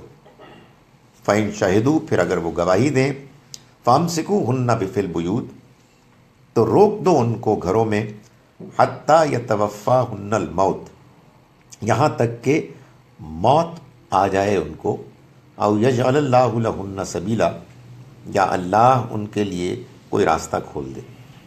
واللذان یاتیانہا منکم، اور وہ 2 جو یہ عمل کریں تم میں سے، 2 سے مراد یعنی مرد اور عورت، فآذوہما، تو ان دونوں کو اذیت دو، تکلیف دو، سزا دو. فَإِن تَابَا وَأَصْلَحَا، پھر اگر انہوں نے توبہ کی اور اصلاح کی، فَأَعْرِضُوا عَنْهُمَا، تو تم ان کو چھوڑ دو. ان اللہ کان تواب رحیمہ، یقیناً اللہ بہت توبہ قبول کرنے والا، رحم کرنے والا ہے. انما التوبۃ علی اللہ، توبہ کا قبول کرنا اللہ پر لازم ہو جاتا ہے. للذین یعملون السوء، ان لوگوں کے حق میں کہ جو برائی کرتے ہیں، بجہالۃ، جذبات میں بہہ کر، ثم یتوبون من قریب، پھر وہ توبہ کرتے ہیں فوراً ہی. فاولئک یتوب اللہ علیہم، تو یہ وہ لوگ ہیں کہ جن کی طرف اللہ رجوع کرتا ہے، جن کی اللہ توبہ قبول کرتا ہے.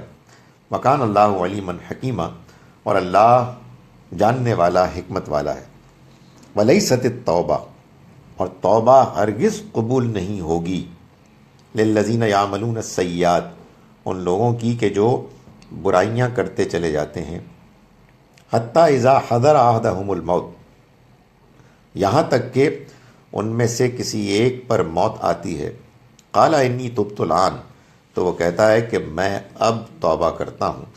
ولا الذین یموتون وہم کفار، اور نہ ہی ان کی توبہ قبول ہوگی کہ جنہیں موت آتی ہے اس حال میں کہ وہ جان بوجھ کر انکار کرنے والے ہوتے ہیں.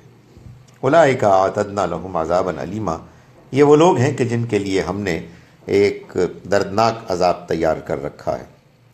یا ایھا الذین آمنوا، ایمان والو، لا یحل لکم ان ترثوا النساء کرہا، تمہارے لیے جائز نہیں ہے کہ تم عورتوں کو وارث بنا کر وراثت میں زبردستی لے لو. ولا تعضلوہن، اور نہ تم ان کو تنگ کرو، لتذہبوا ببعض ما آتیتموہن، کہ تم حاصل کر لو کچھ حصہ اس کا کہ جو تم نے ان کو دیا. الا ان یاتین بفاحشۃ مبینہ، سوائے اس کے کہ وہ فحش کام کرنے کی مرتکب ہوں، یعنی بدکاری. وعاشروہن بالمعروف، اور ان کے ساتھ رہو بھلے طریقے سے. فإن کرہتموہن، تو اگر تم کچھ ناپسند کرتے ہو ان کو، فعسیٰ ان تکرہوا شیئا، تو کیا خبر کہ تم ایک چیز کو ناپسند کرتے ہو. ویجعل اللہ فیہ خیرا کثیرا، اور اللہ نے رکھ دیا ہو اسی میں بہت خیر. وَإِنْ أَرَدْتُمُ اسْتِبْدَالَ زَوْجٍ مَكَانَ زَوْجٍ، اور اگر تم ارادہ کرو بدلنے کا ایک بیوی کو دوسری سے، وَآتَيْتُمْ إِحْدَاهُنَّ قِنْطَارًا، اور تم نے ان میں سے کسی ایک کو ڈھیروں مال دیا ہو، فَلَا تَأْخُذُوا مِنْهُ شَيْئًا، تو تم اس میں سے کچھ نہ لینا. أَتَأْخُذُونَهُ، کیا تم لوگے اس کو، بہتانًا وإثمًا مبینًا، بہتان لگا کر اور کھلی زیادتی کر کے، کھلی حق تلفی کر کے. وَكَيْفَ تَأْخُذُونَهُ، اور کیسے تم لے سکتے ہو اس کو. فَقَدْ أَفْضَىٰ بَعْضُهُمْ إِلَىٰ بَعْضٍ، جبکہ تم ایک دوسرے سے بے حجاب ہو گئے. وَأَخَذْنَا مِنْكُمْ مِيثَاقًا غَلِيظًا، اور اس نے تم سے لیا ایک پختہ عہد. وَلَا تَنكِحُوا مَا نَكَحَ آبَاؤُكُمْ، اور نہ نکاح کرو ان سے کہ جن سے تمہارے باپوں نے نکاح کیا. من النساء، عورتوں میں سے، الا ما قد سلف، سوائے اس کے کہ جو ہو گیا. انہ کان فاحشہ، یقیناً یہ ایک فحش حرکت ہے. مقتا، اور نہایت ناپسندیدہ ہے. وساء سبیلا، اور بہت برا راستہ ہے.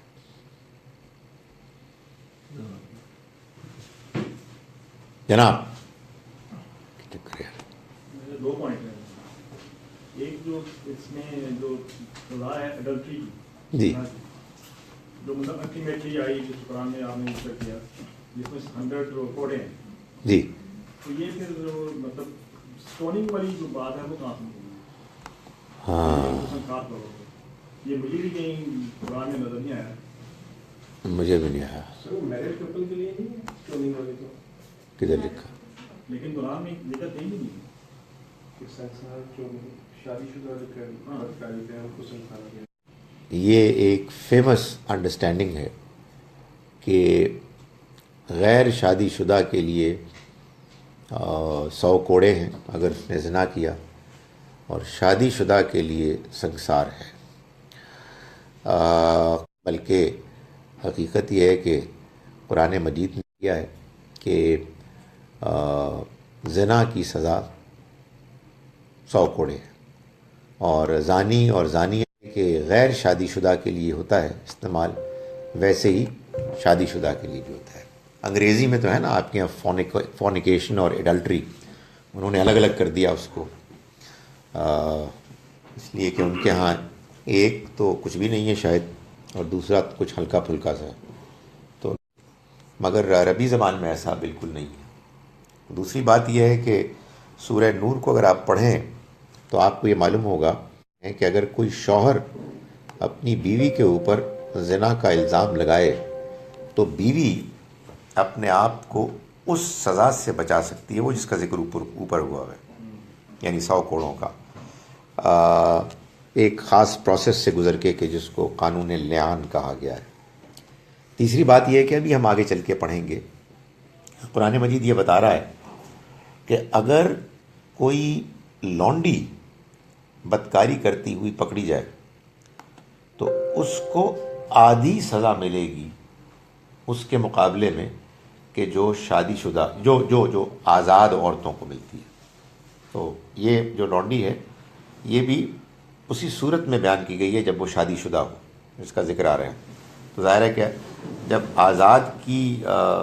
آزاد عورتوں کی جو شادی شدہ ہیں سزا سنسار ہے، تو سنسار کا آدھا کیا ہوتا ہے؟ کیا ہوا کہ لوگوں نے یہ کہا کہ یہ اصل میں سنت سے ثابت ہے، تو ظاہر ہے کہ پھر یہ ایک بہت بڑا سوال پیدا ہو گیا کہ اگر سنت سے ثابت ہے تو پھر قرآن مجید میں جو کچھ بیان ہوا ہے اس کا کیا کریں؟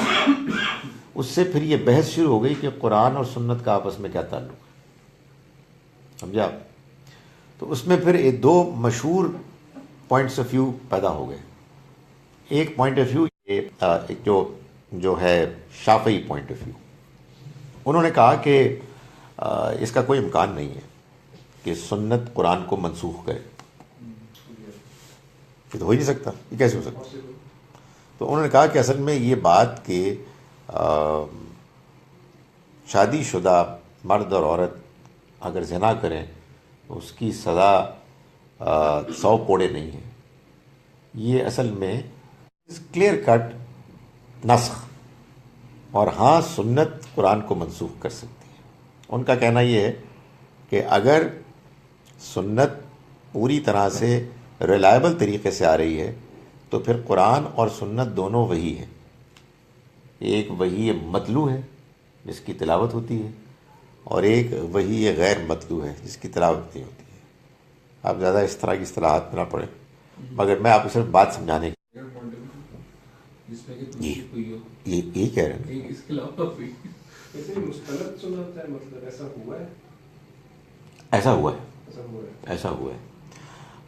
اوکے، میں سوچ کے اور بھی کوئی مثال آپ کو بتا دوں گا کہ جس میں وہ یہ کہتے ہیں کہ سنت سے، جیسے مثال کے طور پر یہ ہے کہ آپ 2 ہی طرح کے بندے مار سکتے ہیں، یا کوئی قاتل ہے تو اس کو قتل کیا، جس نے زمین میں فساد مچایا ہے، بہت قتل کر رہے ہیں، یا ڈاکو ہیں، یا ریپسٹس ہیں، لیکن لوگ کہتے ہیں، میں صرف سمجھانے کے لیے کہہ رہا ہوں، لوگ کہتے ہیں کہ مرتد جائے گا، یہ قرآن میں نہیں ہے، تو دین میں تو ہے ہمارے۔ تو اب اس میں سوری، میں آپ دیکھیں میں اتنے سسپینس پیدا کر دیا، کچھ جواب تو دے رہے ہیں بھیا، آپ نے اگلا سوال کر دیا، اس کا مطلب میں تو آپ کو کنفیوز چھوڑ دوں گا۔ توہین رسالت بھی اسی میں، ہاں قرآن میں کہاں ہے؟ اس کا جو ایک اور جواب سامنے آتا ہے، جو ظاہر again it should be considered along side other points of view, وہ یہ کہتے ہیں جی کہ بات یہ ہے کہ قرآن مجید تو حاکم ہے، خدا کا فیصلہ ہے، میزان ہے، فرقان ہے۔ اللہ نے تو اپنی اس کتاب یا کسی بھی کتاب کو اس لیے نازل کیا ہے کہ وہ لوگوں کو اللہ کا فیصلہ سنائے، اور اگر کوئی اختلاف ہے تو اس میں اللہ کے فیصلے کے ذریعے سے اس اختلاف کو دور کیا جائے۔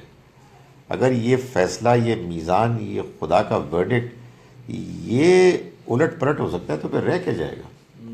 تو وہ یہ کہتے ہیں کہ اصل میں ہوا یہ کہ لوگوں نے دین کو جس آرگنائزڈ طریقے سے سمجھنا چاہیے تھا، اس میں پرابلم ہو گئی.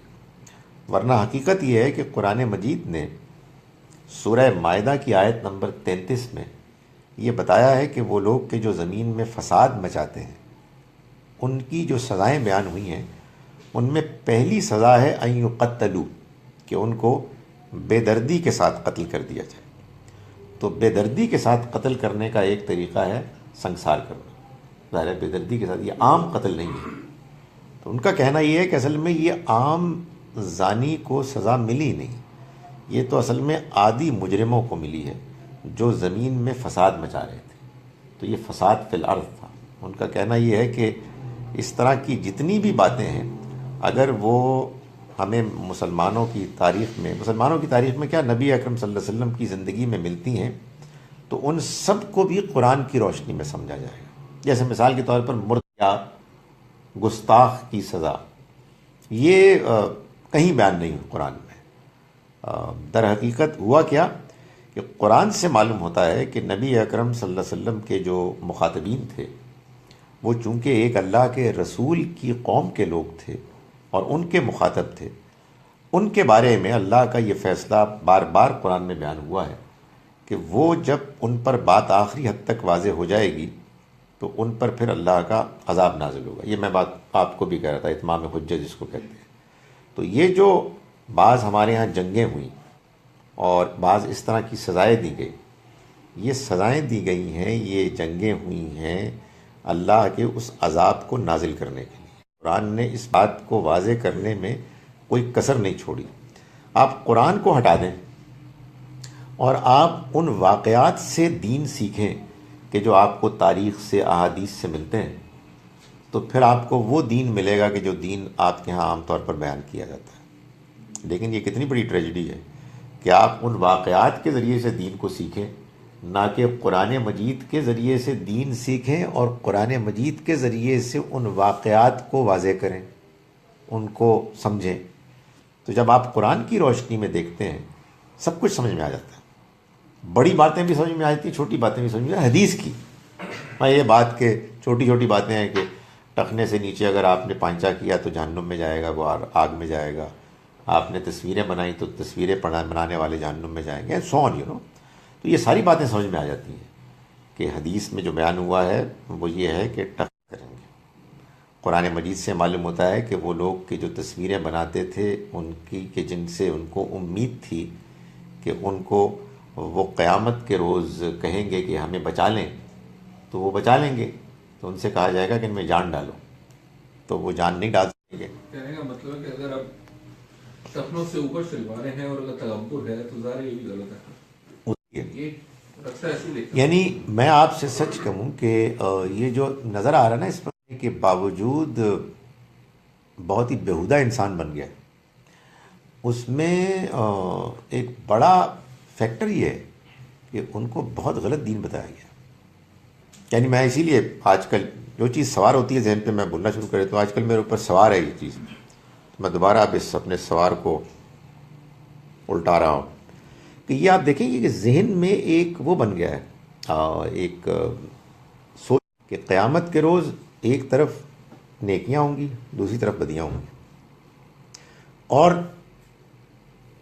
اما من ثقلت موازینہ، تو اگر اس کے پلڑے بھاری ہو گئے تو فہو فی عیشۃ راضیہ، تو وہ من پسند عیش میں ہوگا. یعنی یہ ترازو ہے نا، یہ حج ہے، دیکھو میرے حج، یہ میری نماز ہے حج، تو وہ جنت میں چلا جائے گا. واما من خفت، اگر ہلکے ہو گئے فامہ ہاویہ. مائنڈ سیٹ کا نتیجہ کیا ہے؟ اس مائنڈ سیٹ کا نتیجہ یہ ہے کہ نمازیں، روزے، حج، زکوٰۃ، لیلۃ القدر، صدقہ، خیرات، مسجد، یہ زور لگاؤ، باقی جھوٹ، فریب، زمین کھچی، پیسے، ہینج پیتے، کوئی مسئلہ ہی نہیں ہے. یعنی بری بات ہے، لیکن الحمدللہ نماز نہیں دیکھ رہے ہیں، میرے سال کے 2 عمرے نہیں دیکھ رہے ہیں، یہ تمہیں صرف یہی نظر آ رہا ہے یہ جھوٹ ہے کیا چیز؟ جو میرے سجدے ہوں گے، جو میرے سر پہ نشان نہیں نظر آ رہے تمہیں، غور کرو نا. اس کا جو دوسرا پوائنٹ آف ویو ہے وہ یہ ہے، اگر غور کریں، میں یہ تو نہیں کہتا کہ آپ کہ میں کوئی حتمی بات کروں، غور کریں آپ. دوسرا پوائنٹ آف ویو وہ ہے کہ جو قرآن کہتا ہے کہ والوزن یومئذ الحق، وزن تو اس دن ہوگا ہی حق کا.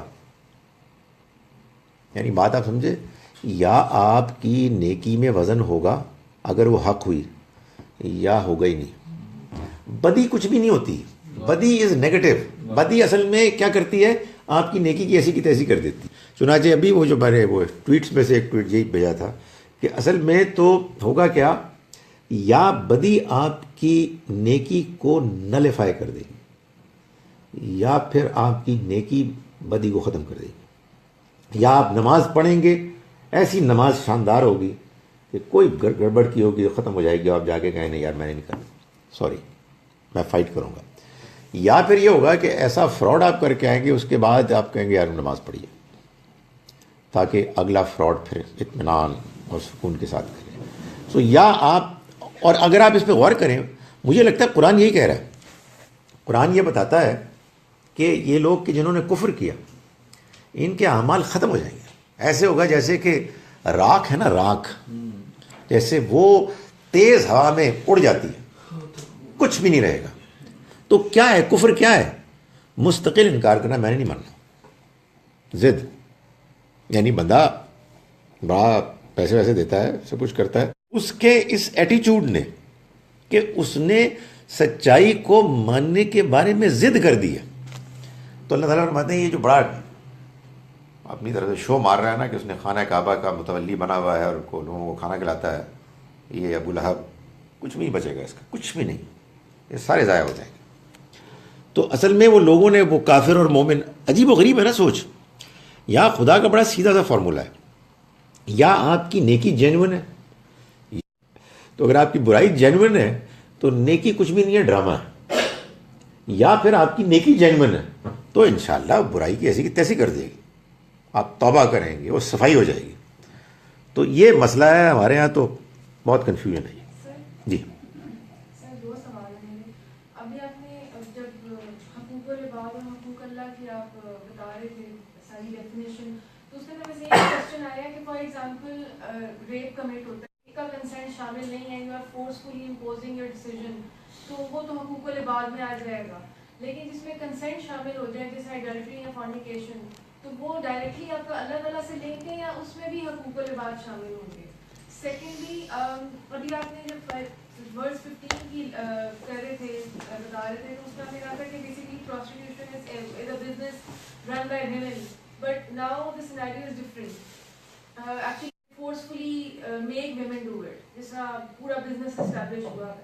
اب اس کانٹیکسٹ میں ہاں تو وہ ظاہر ہے کہ دیکھیں بات یہ ہے کہ آپ پوری اگر بات دین کی سمجھیں نا، تو اس میں ہمیشہ جو خدا کی پوری اسکیم پلاننگ ہے اس کی لاجک ہوتی ہے.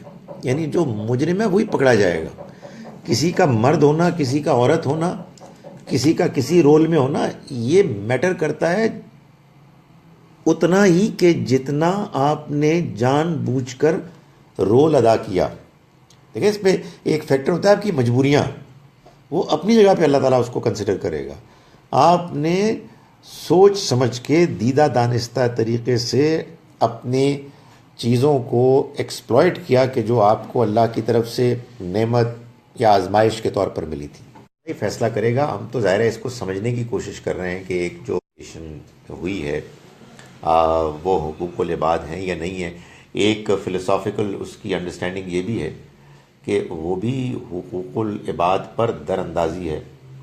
یا تو اگر ایڈلٹری ہے تو اپنے اسپاؤز کے ساتھ زیادتی بھی ہے، اور اگر ایڈلٹری نہیں بھی ہے تو مستقبل کے اسپاؤز کے ساتھ زیادتی ہے، ہونے والے بچوں کے ساتھ زیادتی ہے.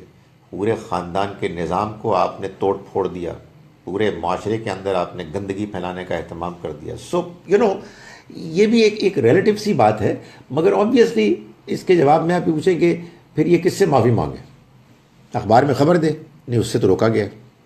سو اس میں بظاہر امیجیٹ کوئی افیکٹڈ پارٹی نہیں ہوتی. تو میں نے اس پہلو سے کہا تھا کہ یہ پرابیبلی حقوق العباد میں نہیں آتا. یہ بھی تو ہے نا کہ آپ for example person has committed fornication یا ایڈلٹری، اور وہ بعد میں اس کی شادی، ایک پارٹنر کی شادی ہوتی ہے، اور یہ کہا گیا ہے کہ اٹ از سجیسٹڈ کہ اس پارٹنر کو نہ بتایا جائے جب تک وہ اگر ٹھیک، انڈرسٹینڈنگ فیز میں نہیں ہے اور ریپینٹ کیا، مطلب صرف اللہ تعالیٰ سے معافی مانگی. بالکل ٹھیک. اس کیس میں تو پھر وہ میرے خیال میں ہاں ٹھیک ہے. اسی لیے میں یہ کہہ رہا ہوں نا کہ اتنا آسان نہیں ہے کہ اس کو آپ ہر گناہ کو آپ کیٹیگرائز کریں، لیکن وہ بات آپ کی صحیح ہے کہ نہیں بتانا چاہیے، توبہ استغفار کافی ہے. جی سر یہ قرآن کی روشنی میں یہ ذرا کہیں بتائیے گا کہ یہ جو کہتے ہیں کہ اولاد مرد کے نصیب سے ہے، رزق عورت کے نصیب سے، اس میں چاہیے. لیکن میں صرف قرآن پڑھتا ہوں تو قرآن میں مجھے کہیں نہیں ملی ہے. تو ہمارے ہم رہتے ہیں پاکستان انڈیا میں، ہمارے ایک طویل عرصہ ہندوؤں کے ساتھ گزرا ہے، کچھ چیزیں وہاں سے آئی ہیں، کچھ ادھر سے آئی ہیں. اللہ تعالیٰ نے اس طرح کی کوئی بات نہیں کی. لیکن یہ بات ہے کہ قرآن مجید میں یہ ضرور کہا گیا ہے ان مردوں کو کہ جو غیر شادی شدہ ہیں، کہ جو اپنی غربت اور مفلسی کی وجہ سے شادی نہیں کر رہے، کہ تم کرو، اللہ تعالیٰ تمہاری مدد کرے گا، تمہاری رزق میں کشادگی کرے گا. ایسی بات ہے. باقی لوگوں کے تجربات ہیں اور کچھ بڑے بزرگوں کی باتیں ہیں، وہ سب مل ملا کے میں ایک اور بڑی ایک ٹریجڈی ہے کہ ہمارے معاشرے میں دین کہاں سے آتا ہے یہ نہ پتہ ہے اور نہ اس میں کوئی دلچسپی ہے. قرآن بھی دین بتاتا ہے، حدیث بھی دین بتاتی ہے. حدیث کی کئی کیٹیگریز ہیں، کوئی صحیح ہے، کوئی کم صحیح ہے، کوئی ضعیف ہے، سب دین بتاتی ہے. تاریخی واقعات بھی دین بتاتے ہیں، بزرگوں کے واقعات بھی دین بتاتے ہیں، بنی اسرائیل کی روایات بھی دین بتاتی ہیں، علامہ اقبال کے اشعار بھی دین بتاتے ہیں، مولوی صاحب کی تقریب یا فیس بک پر کیا چکر ہے. کوئی جہاں سے بھی کوئی دینی بات ہو گئی وہ دین ہے. دین کی اصل کتاب تو قرآن ہے، یہی میزان ہے، یہی کسوٹی ہے. اس کی روشنی میں باقی ساری باتیں سمجھی جائیں گی.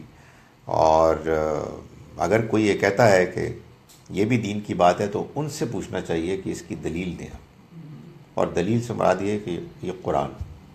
اور اگر وہ کوئی حدیث کوٹ کریں تو ان سے کہیں اچھا پھر میں سمجھتا ہوں کہ یہ قرآن کی روشنی میں اس کا کیا مطلب ہے. یعنی آپ نے ایک کام تو کر دیا، لیکن ظاہر ہے کہ حضور کی بات فرض کیجئے کہ سامنے آ گئی، لیکن پوری بات کیا تھی، اس کا سیاق سباق کیا تھا. یہ تو نہیں ہو سکتا کہ آپ کوئی ایسی بات فرماتے کہ جو بات قرآن کے خلاف ہو. قرآن کہہ رہا ہے کہ آپ بندہ قتل کر ہی نہیں سکتے، یو سمپلی کی ناٹ کل. آپ ماریں گے تو یہ اتنا بڑا گناہ ہے کہ جتنا بڑا گناہ پوری انسانیت کو قتل کرنا ہے. اور آپ کہیں جی کہ روایت میں اس بندے کو قتل کر دوں، تو آپ کہیں گے یار بات یہ ہے کہ اس روایت سے 1000 گنا زیادہ مضبوط حضور ہی نے یہ قرآن دیا ہے، جس کے روایت ہونے میں کوئی شک ہی نہیں ہے. تو پہلے تو اس کو سمجھے نا، اس کی روشنی میں اس کو دیکھیں یا اس کی روشنی میں اس کو بند کر دیں.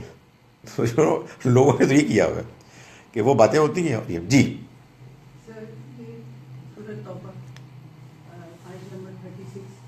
مطلب سورہ توبہ تو ہم پڑھ ہی نہیں رہے، لیکن آپ کہتے ہمارے سب سے پیچھے بیٹھنے والوں کو تو ویسے ہی اجازت نہیں ہے سوال. دس از مائی فرسٹ باؤنسر. 36 آپ فرمائیں. سوری ابھی جو آپ نے جواب دیا، یہ خیر کثیر والی جو آیت مبارکہ ہے یہ بھی اس میں فال کرتی ہے کہ ناپسند وہ جو اس میں شادی ہو گئی. ہاں وہ بھی دیکھیں، اس میں آپ اگر پڑھیں نا سورہ طلاق اور سورہ بقرہ کے وہ آیات کے جو طلاق سے متعلق ہیں، اب تو آ گیا نا قرآن ایسا کہ اس میں آپ نمبر کاؤنٹ کر سکتے ہیں. میں دعوے سے کہہ سکتا ہوں کہ اتنا زیادہ تقوی کا ذکر آپ کو اور کہیں نہیں ملے گا. وجہ یہ ہے کہ اگر فرض کیجئے کہ میں اور آپ جا کے نماز پڑھ رہے ہیں یا آپس میں دینی گفتگو کر رہے ہیں، تو اس میں تو ویسے ہی نیکی طاری ہے. جب میری اور آپ کی ہوگی لڑائی اور بندہ جو ہے مارنے پر آ گیا، اب پتہ لگے گا کہ ہم اللہ سے ڈرتے ہیں کہ نہیں ڈرتے. تو اللہ تعالیٰ اس وقت اور اپنے آپ کو حدود کے اندر رکھو. اچھا جی، یہ آیت انہوں نے بتائی ہے جب یہ انا عدت الشہور، اللہ کے نزدیک مہینوں کا شمار. ہاں 35 یا 34, کیونکہ 35 تو آپ پڑھ ہی نہیں سکتی جب تک کہ 34 نہ پڑھیں. یعنی وہ بات یہ ہو رہی ہے کہ اگر آپ سونے اور چاندی کو کنز کریں اور اللہ کی راہ میں خرچ نہ کریں. اب میں سمجھ گیا کیا کانٹیکسٹ ہے. تو ایسے لوگوں کو آپ دردناک عذاب کی خوشخبری سنا دیں جس دن کے اس سونے اور چاندی کو پگھلایا جائے گا اور اس جہنم کی آگ میں، اور پھر اس سے داغا جائے گا ان کے پیشانیوں کو، جائے گا کہ یہ ہے وہ کہ جو تم جمع کیا کرتے تھے اپنے لیے، تو تم چکھو اس کا مزہ کہ جو تم نے کنز کیا، یعنی تم نے جو پیسہ جوڑا. اس میں جو امپورٹنٹ چیز ہے وہ یہ ہے کہ آپ نے سونے اور چاندی کو جمع کیا اس کی محبت کی وجہ سے، اور اللہ کے راستے میں جو خرچ کرنے کے امکانات تھے ان سے آپ نے گریز کیا. تو اس موقع کہ یہ چیز ایک بڑا جرم بن جاتی ہے. یعنی اس کا یہ مطلب نہیں ہے کہ آدمی اپنے اوپر جو خرچ ہوتا ہے اور اس آیت کو پڑھ کے سارا کچھ باہر نکال لے، بلکہ اس کا مطلب یہ ہے کہ اللہ نے انسان کو جو دولت دی ہے اس کا ایک حصہ دوسروں کا ہے، اور اس کا جو کم سے کم حصہ ہے وہ ہے زکوٰۃ. لیکن زکوٰۃ دینے پر انسان کی ذمہ داری ختم نہیں ہو جاتی. بعض اوقات زکوٰۃ کے علاوہ بھی ضرورت مند ہوتے ہیں کہ جو ایک ہوتے ہیں. اس میں اللہ تعالیٰ نے قرآن مجید میں ہم سے یہ تقاضا کیا ہے کہ ہم ایک درمیان کا راستہ اختیار کریں، میانہ روی کا راستہ اختیار کریں. سورہ فرقان میں 25ویں دیدہ بندے رحمان ہیں عباد الرحمن، اذا اسرفوا، جب وہ خرچ کرتے ہیں، لم یسرفوا ولم یقتروا، نہ وہ آگے بڑھ جاتے ہیں نہ بخل کرتے ہیں، کنجوسی کرتے ہیں. وکانہ بین ذالک قواما، بلکہ وہ درمیان کا راستہ اختیار کرتے ہیں. یہ آئیڈیل ہے. میں نے ایک مرتبہ اس آئیڈیل کو ایک جگہ بیان کیا ایسی ای میل کے ایکسچینجز میں، تو ایک خاتون مجھ سے ناراض ہو گئی. یہ اکرم صلی اللہ علیہ وسلم نے تو فقر کو پسند کیا، آپ کے گھر میں تو کچھ بھی نہیں تھا. میں نے کہا یہ تو آپ کچھ واقعات بیان کر رہی ہیں، قرآن میں تو یہ آیا. اس پہ وہ ناراض ہو. میں نے کہا میرا نہیں خیال ہے کہ سلیمان علیہ السلام کی زندگی کوئی کمتر تھی. خیر وہ جب بدمزگی ہو جاتی ہے مذہب، تو کچھ عرصے کے بعد مجھے نبی صلی اللہ علیہ وسلم کی ایک دعا ملی. آپ نے دعا کی اللہ سے کہ اے میرے رب، تو مجھ کو میانہ روی کی توفیق دے، چاہے فقر میں چاہے غنا میں. میرے حالات اچھے ہیں تب بھی میں میانہ روی اختیار کروں، میرے حالات تنگ ہیں تب بھی میں میانہ روی اختیار کروں. ہمارے یہاں اصل میں جو دین کے سمجھنے میں یہی ابھی بات کر رہا تھا، جو مشکل پیش آئی وہ یہ ہے کہ نبی اکرم صلی اللہ علیہ وسلم اور صحابہ اور قرآن مجید تلاوت کے لیے تاکہ اس سے آپ ثواب حاصل کریں.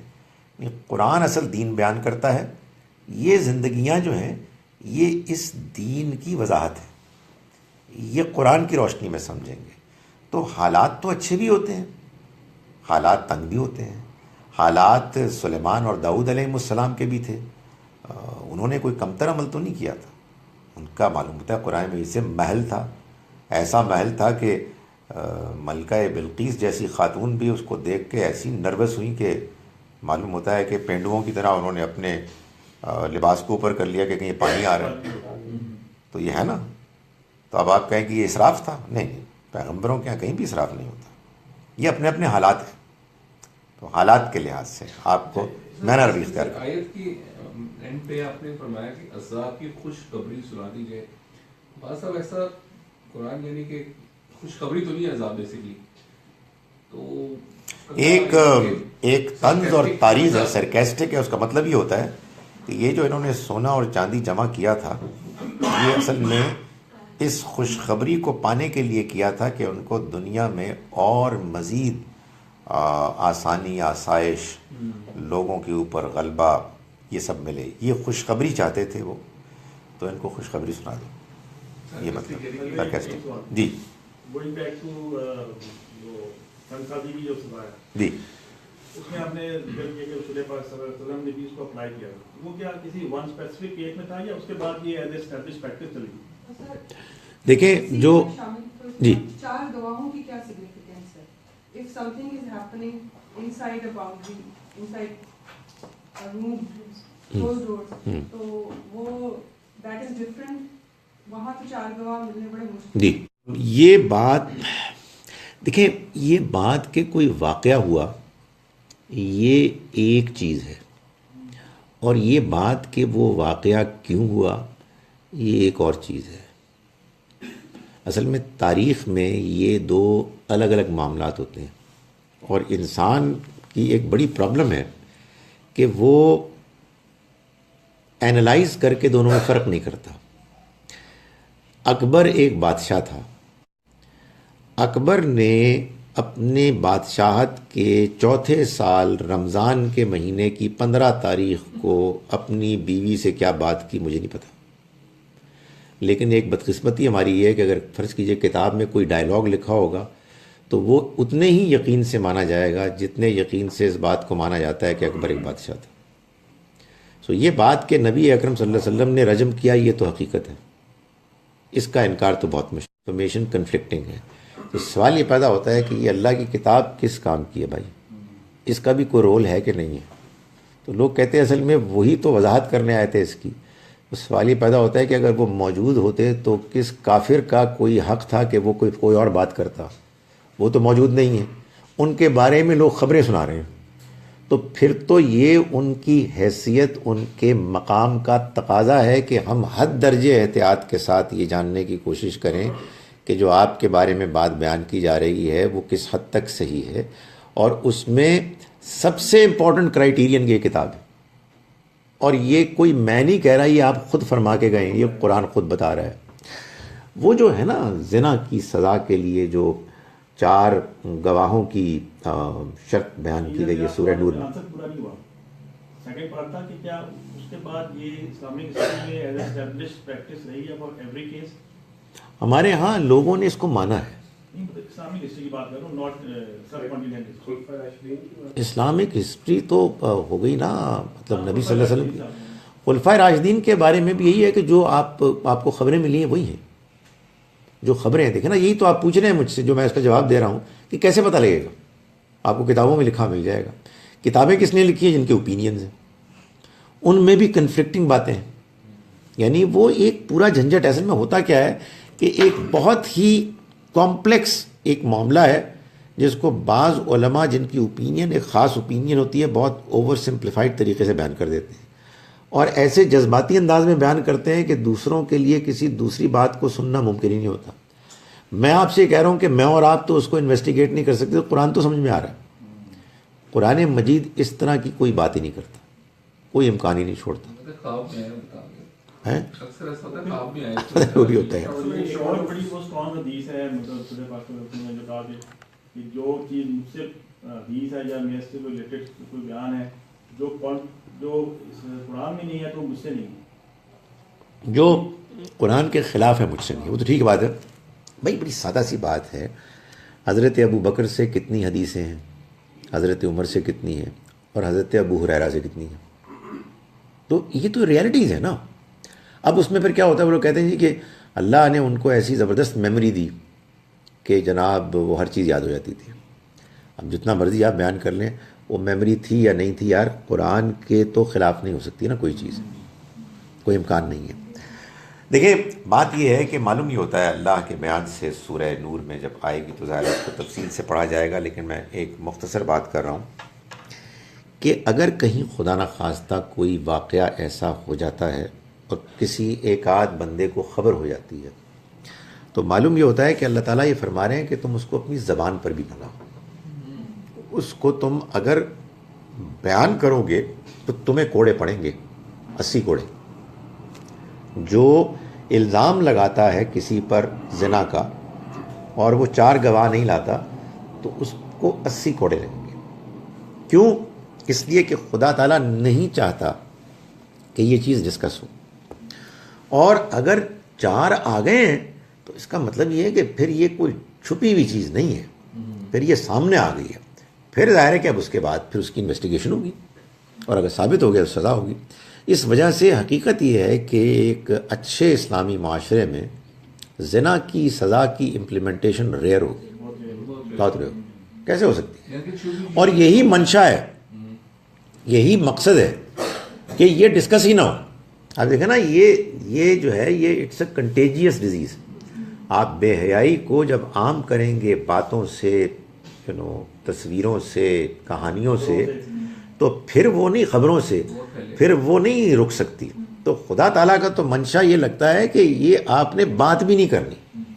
چھپی چیز کے لیے توبہ شاید اس لیے کہی گئی ہے, چھپی ہے تو توبہ. اب وہ چھپ گئی نا, جب وہ چھپ گئی تو اب وہ منظر عام پہ نہیں ہے, آپ کو خبر ہو گئی خدا نخواستہ, اور آپ کا کوئی جاننے والا ہے, جاننے والی ہے, الگ سے جا کے اس کو سمجھائیں, کسی اور سے بات نہ کریں. اصل اس کا مطلب ہے کہ اگر وہ بل جبر نہیں ہے تو اس میں سائنٹیفک انالیسس بھی نہیں یوز ہو سکتا, نہیں ہو سکتا. اگر اس کی 100% اس کی ایویڈنسز موجود ہیں اور 3 گواہ ہیں, کیس رجسٹر ہی نہیں ہوگا. اسٹیبلش ہے, انہوں نے کہا جی میرے کول کیمرہ ہے, میں دکھا سکتا. انہوں نے کہا جی آپ جج کہے گا یور کیس از ڈسمسڈ, اس لیے کہ آپ 4 نہیں ہیں. تو 4 کا یہ مطلب ہے, یہ مطلب نہیں ہے کہ 4 گنڈے آ کے کسی کے اوپر جھوٹا الزام لگائیں تو اب وہ اس کو کوڑے لگیں گے. نہیں, کیس رجسٹر ہو جائے گا, پروسیڈنگز ہوں گی, جو ایویڈنسز بھی آپ لا سکتے ہیں ان کو زیر بحث لایا جائے گا, اور پھر ہوگا. سر آپ کا آخری سوال یہ تھا, اس کے بعد ہم عام طور پر آدھے گھنٹے کے بعد آخر کے بعد 2 سوال ہیں. جی, اس سے مجھے تاثر یہ مل رہا ہے جیسے اس میں سزا کے بغیر توبہ نہیں, کیا ایسے ہی ہے؟ نہیں, ایسا نہیں ہے, یعنی کہ توبہ سزا سے پہلے ہو سکتی. بلکہ یہ ہے, یوں ہے کہ تو تم ان کو چھوڑ دو, یعنی مزید پرسو نہ کرو, ٹھیک ہے. ویسے بائی دا وے اصل توبہ جو اللہ کے یہاں قبول ہوگی وہ تو ان لوگوں کی ہوگی. یوں بات شروع ہو رہی ہے, اس لیے کہ دنیا میں لوگ پوچھتے ہیں کہ کسی کو موت کی سزا ہو گئی قتل کے بعد, تو کیا اب اس کو آخرت میں پھر سزا ہوگی؟ تو میں یہی کہتا ہوں کہ دو پاسبلٹیز ہیں. ایک یہ کہ اس نے قتل کیا اور اس کے بعد اس کو موت کی سزا ہوئی, اور اس دوران میں ظاہر جب آدمی کو معلوم ہو کہ یار 2 مہینے بعد میں پھانسی پہ چڑھ جاؤں گا, تو اس نے وہ اصل توبہ کر لی شرمندگی کے ساتھ, تو ٹھیک ہے, موت کی سزا کی وجہ سے اس کی توبہ قبول ہو گئی, اس کو توبہ کی توفیق ملی. اور دوسرا یہ کہ آخری وقت تک وہ یہ کہہ رہا ہے کہ یہ کیا بکواس ہے یار, یہ میرے ساتھ کیا ظلم ہو رہا ہے, تو پھر اس سے کوئی فرق نہیں پڑے گا. اور دوسرا وراثت کا آپ نے ذکر کیا, جس میں آپ نے تشریح میں یہ کہا کہ اس کا منشا یہ تھا کہ اس میں جو اس طرح کی چیزیں ہو رہی تھی جہاں پر عورتیں بھی وراثت میں آ جاتی تھیں, تو جہاں مال غنیمت کا تعلق اس میں کئی دفعہ اس طرح ہوا, عورتیں جو تھیں لڑنے والوں کے حصے میں آ گئی, رسول 3 کے حصے میں بھی آئی جنگ خیبر کے سلسلے. اور اس میں بڑا کرٹیسزم سنا جاتا ہے اکثر کہ قرآن تو اس طرح کی بات کرتا ہے لیکن جبکہ عمل اس طرح سے ہو رہا, تو یہ ان کو کس طرح سے آپ سیپریٹ کریں گے؟ ہاں, یعنی غلامی کے خاتمے کے لیے اللہ تعالیٰ نے ایک گریجول پروسیس تھا کہ جس کو کہ انیشیٹ کیا, اور جب وہ پروسیس اپنے اختتام کو پہنچا تو 2 کام ہو گئے. ایک یہ کہ اب آپ غلام لونڈیاں بنا ہی نہیں سکتے, پرزنرز آف وار کو, اور دوسرا یہ کہ جو آلریڈی ایگزسٹنگ غلام لونڈیاں ہیں ان کو یہ اختیار دے دیا کہ وہ چاہیں تو آزاد ہو جائیں. اور ظاہر ہے کہ جتنے بھی ایبل باڈیڈ غلام لونڈیاں تھیں ان کے لیے یہ تھا کہ وہ اپنے ماسٹر سے جا کے نیگوشیٹ کریں اور ان کو آزاد کر دیا جائے گا, اور پھر جو پیمنٹ طے ہوگی وہ پیمنٹ گریجولی انسٹالمنٹس میں ادا کریں گے. اب چونکہ یہ سارا معاملہ ایسے ہوا کہ جس کو کہتے ہیں نا کہ یک جنبش قلم, overnight by 1 stroke of pen, اس کو امپلیمنٹ نہیں کیا گیا بلکہ ایک نیچرل طریقے سے اس کو ایلیمنیٹ کیا گیا, اور وہ پھر آہستہ آہستہ ایسا ہی ہونا چاہیے تھا. اب جن لوگوں نے اس کو اختیار نہیں کیا اس کا ظاہر ہے کہ قرآن مجید سے تو کوئی تعلق نہیں ہے. قرآن تو ایک بات کہہ ہی سکتا ہے. رہی یہ بات کہ خیبر میں کیا ہوا، فلاں کیا ہوا، مجھے نہیں پتا کیا ہوا. یہ تاریخ ہے، تاریخ انسان لکھتے ہیں. آپ مجھ کو یہ بتائیں کہ جب اسلام کا غلبہ ہوا تو بہت سی افیکٹڈ پارٹیز تھیں. ان میں ایک افیکٹڈ پارٹی تھی یہودیوں کی، جو قرآن نے خود بتایا کہ وہ منافقین پیدا کرتے تھے، ان کو فیڈ کرتے تھے. تو تاریخ یا تو اللہ میاں نے لکھی ہوتی تو پھر تو میرے لیے کوئی پرابلم ہوتی. نہیں، نام ہے، معاملہ نہیں ہے، نام لے لیا ہے. تو رسول اللہ کا نام لیا ہے، ہوا کیا ہے؟ اصل میں دیکھیں یہ دو الگ الگ چیزیں. یہ خبر ہے، تو رسول اللہ کا جب نام آئے گا تو سب سے پہلے تو میں قرآن دیکھوں گا.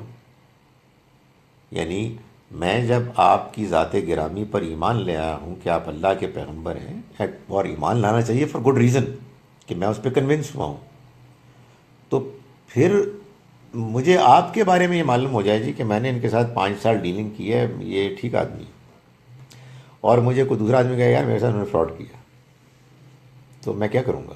یار اچھا فراڈ کیا تو بڑے برے آدمی ہیں. میں کہوں گا فار گاڈ سیک یار I know him, I been with him for the last 5 years, میں نے ان کے ساتھ بزنس کی ہے. بکواس کر رہے ہو، شٹ اپ، گیٹ لاسٹ.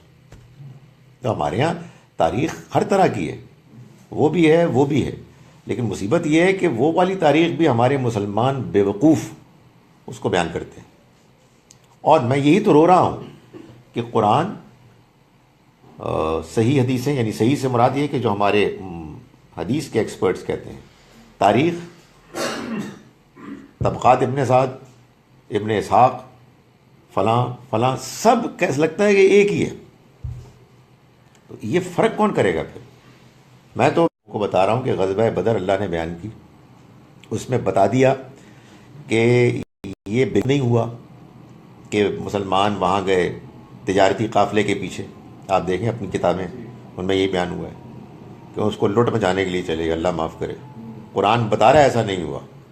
اور ہمارے ہاں جو دیندار لوگ ہیں بہت سے، وہ دین کو سمجھتے ہیں ان واقعات کے ذریعے سے.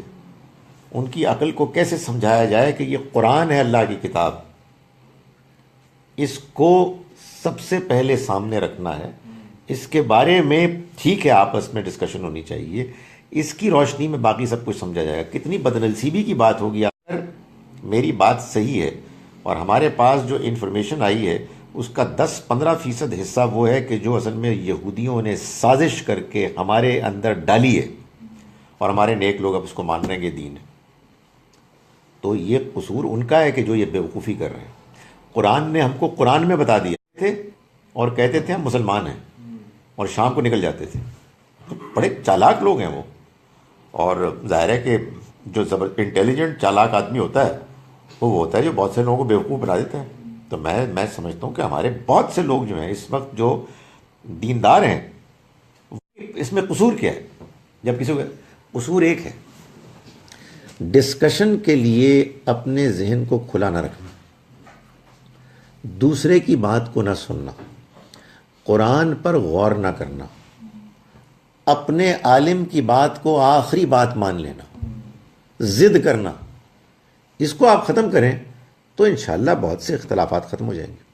لیکن ہمارے ہاں تو لوگ تلے ہوئے ہوتے ہیں. جو بندہ ان کی مانی ہوئی بات سے ڈفرینٹ بات کرتا ہے، اس کے بارے میں نے دیکھا ہے کہ ایسے زبردست ٹرک ہے ہمارے بعض علماء کے پاس کہ ان کے فالورز کہتے ہیں یہ مشکوک لوگ ہیں، اور یہ ان کو ملتی ہے، وظیفہ ملتا ہے اور فلاں فلاں. تو اس کا کیا علاج ہے؟ چلے یہ نماز ہماری کافی لیٹ ہو گئی. صرف ایک سوال ہے. جی، جس طرح یہ پینٹنگز ہم شاپ کے لیے لگاتے ہیں یا اسٹیچوز لگاتے ہیں، کیا وہاں پہ ہم نماز پڑھ سکتے ہیں؟ کیونکہ نارملی لوگ کہتے ہیں کہ یہ اس جگہ پہ نماز نہیں ہے. جو لوگ کہتے ہیں اس کا تو کوئی نہیں کرنا چاہیے، اہمیت دینی چاہیے. دو ہی اوپینینز ہو سکتے ہیں نا، کہ جو تصویریں ہیں چاہے کوئی بھی ہوں، اگر وہ موجود ہیں تو نماز نہیں پڑھی جائے گی، یا وہ تصویریں ہیں کہ جو عبادت کی جاتی تھی ان کی، جن کو پوجا جاتا تھا. اصل میں تو یہ جو ہے نا رحمت کا فرشتہ کا ان احادیث سے ہے کہ جس میں جبرائیل علیہ السلام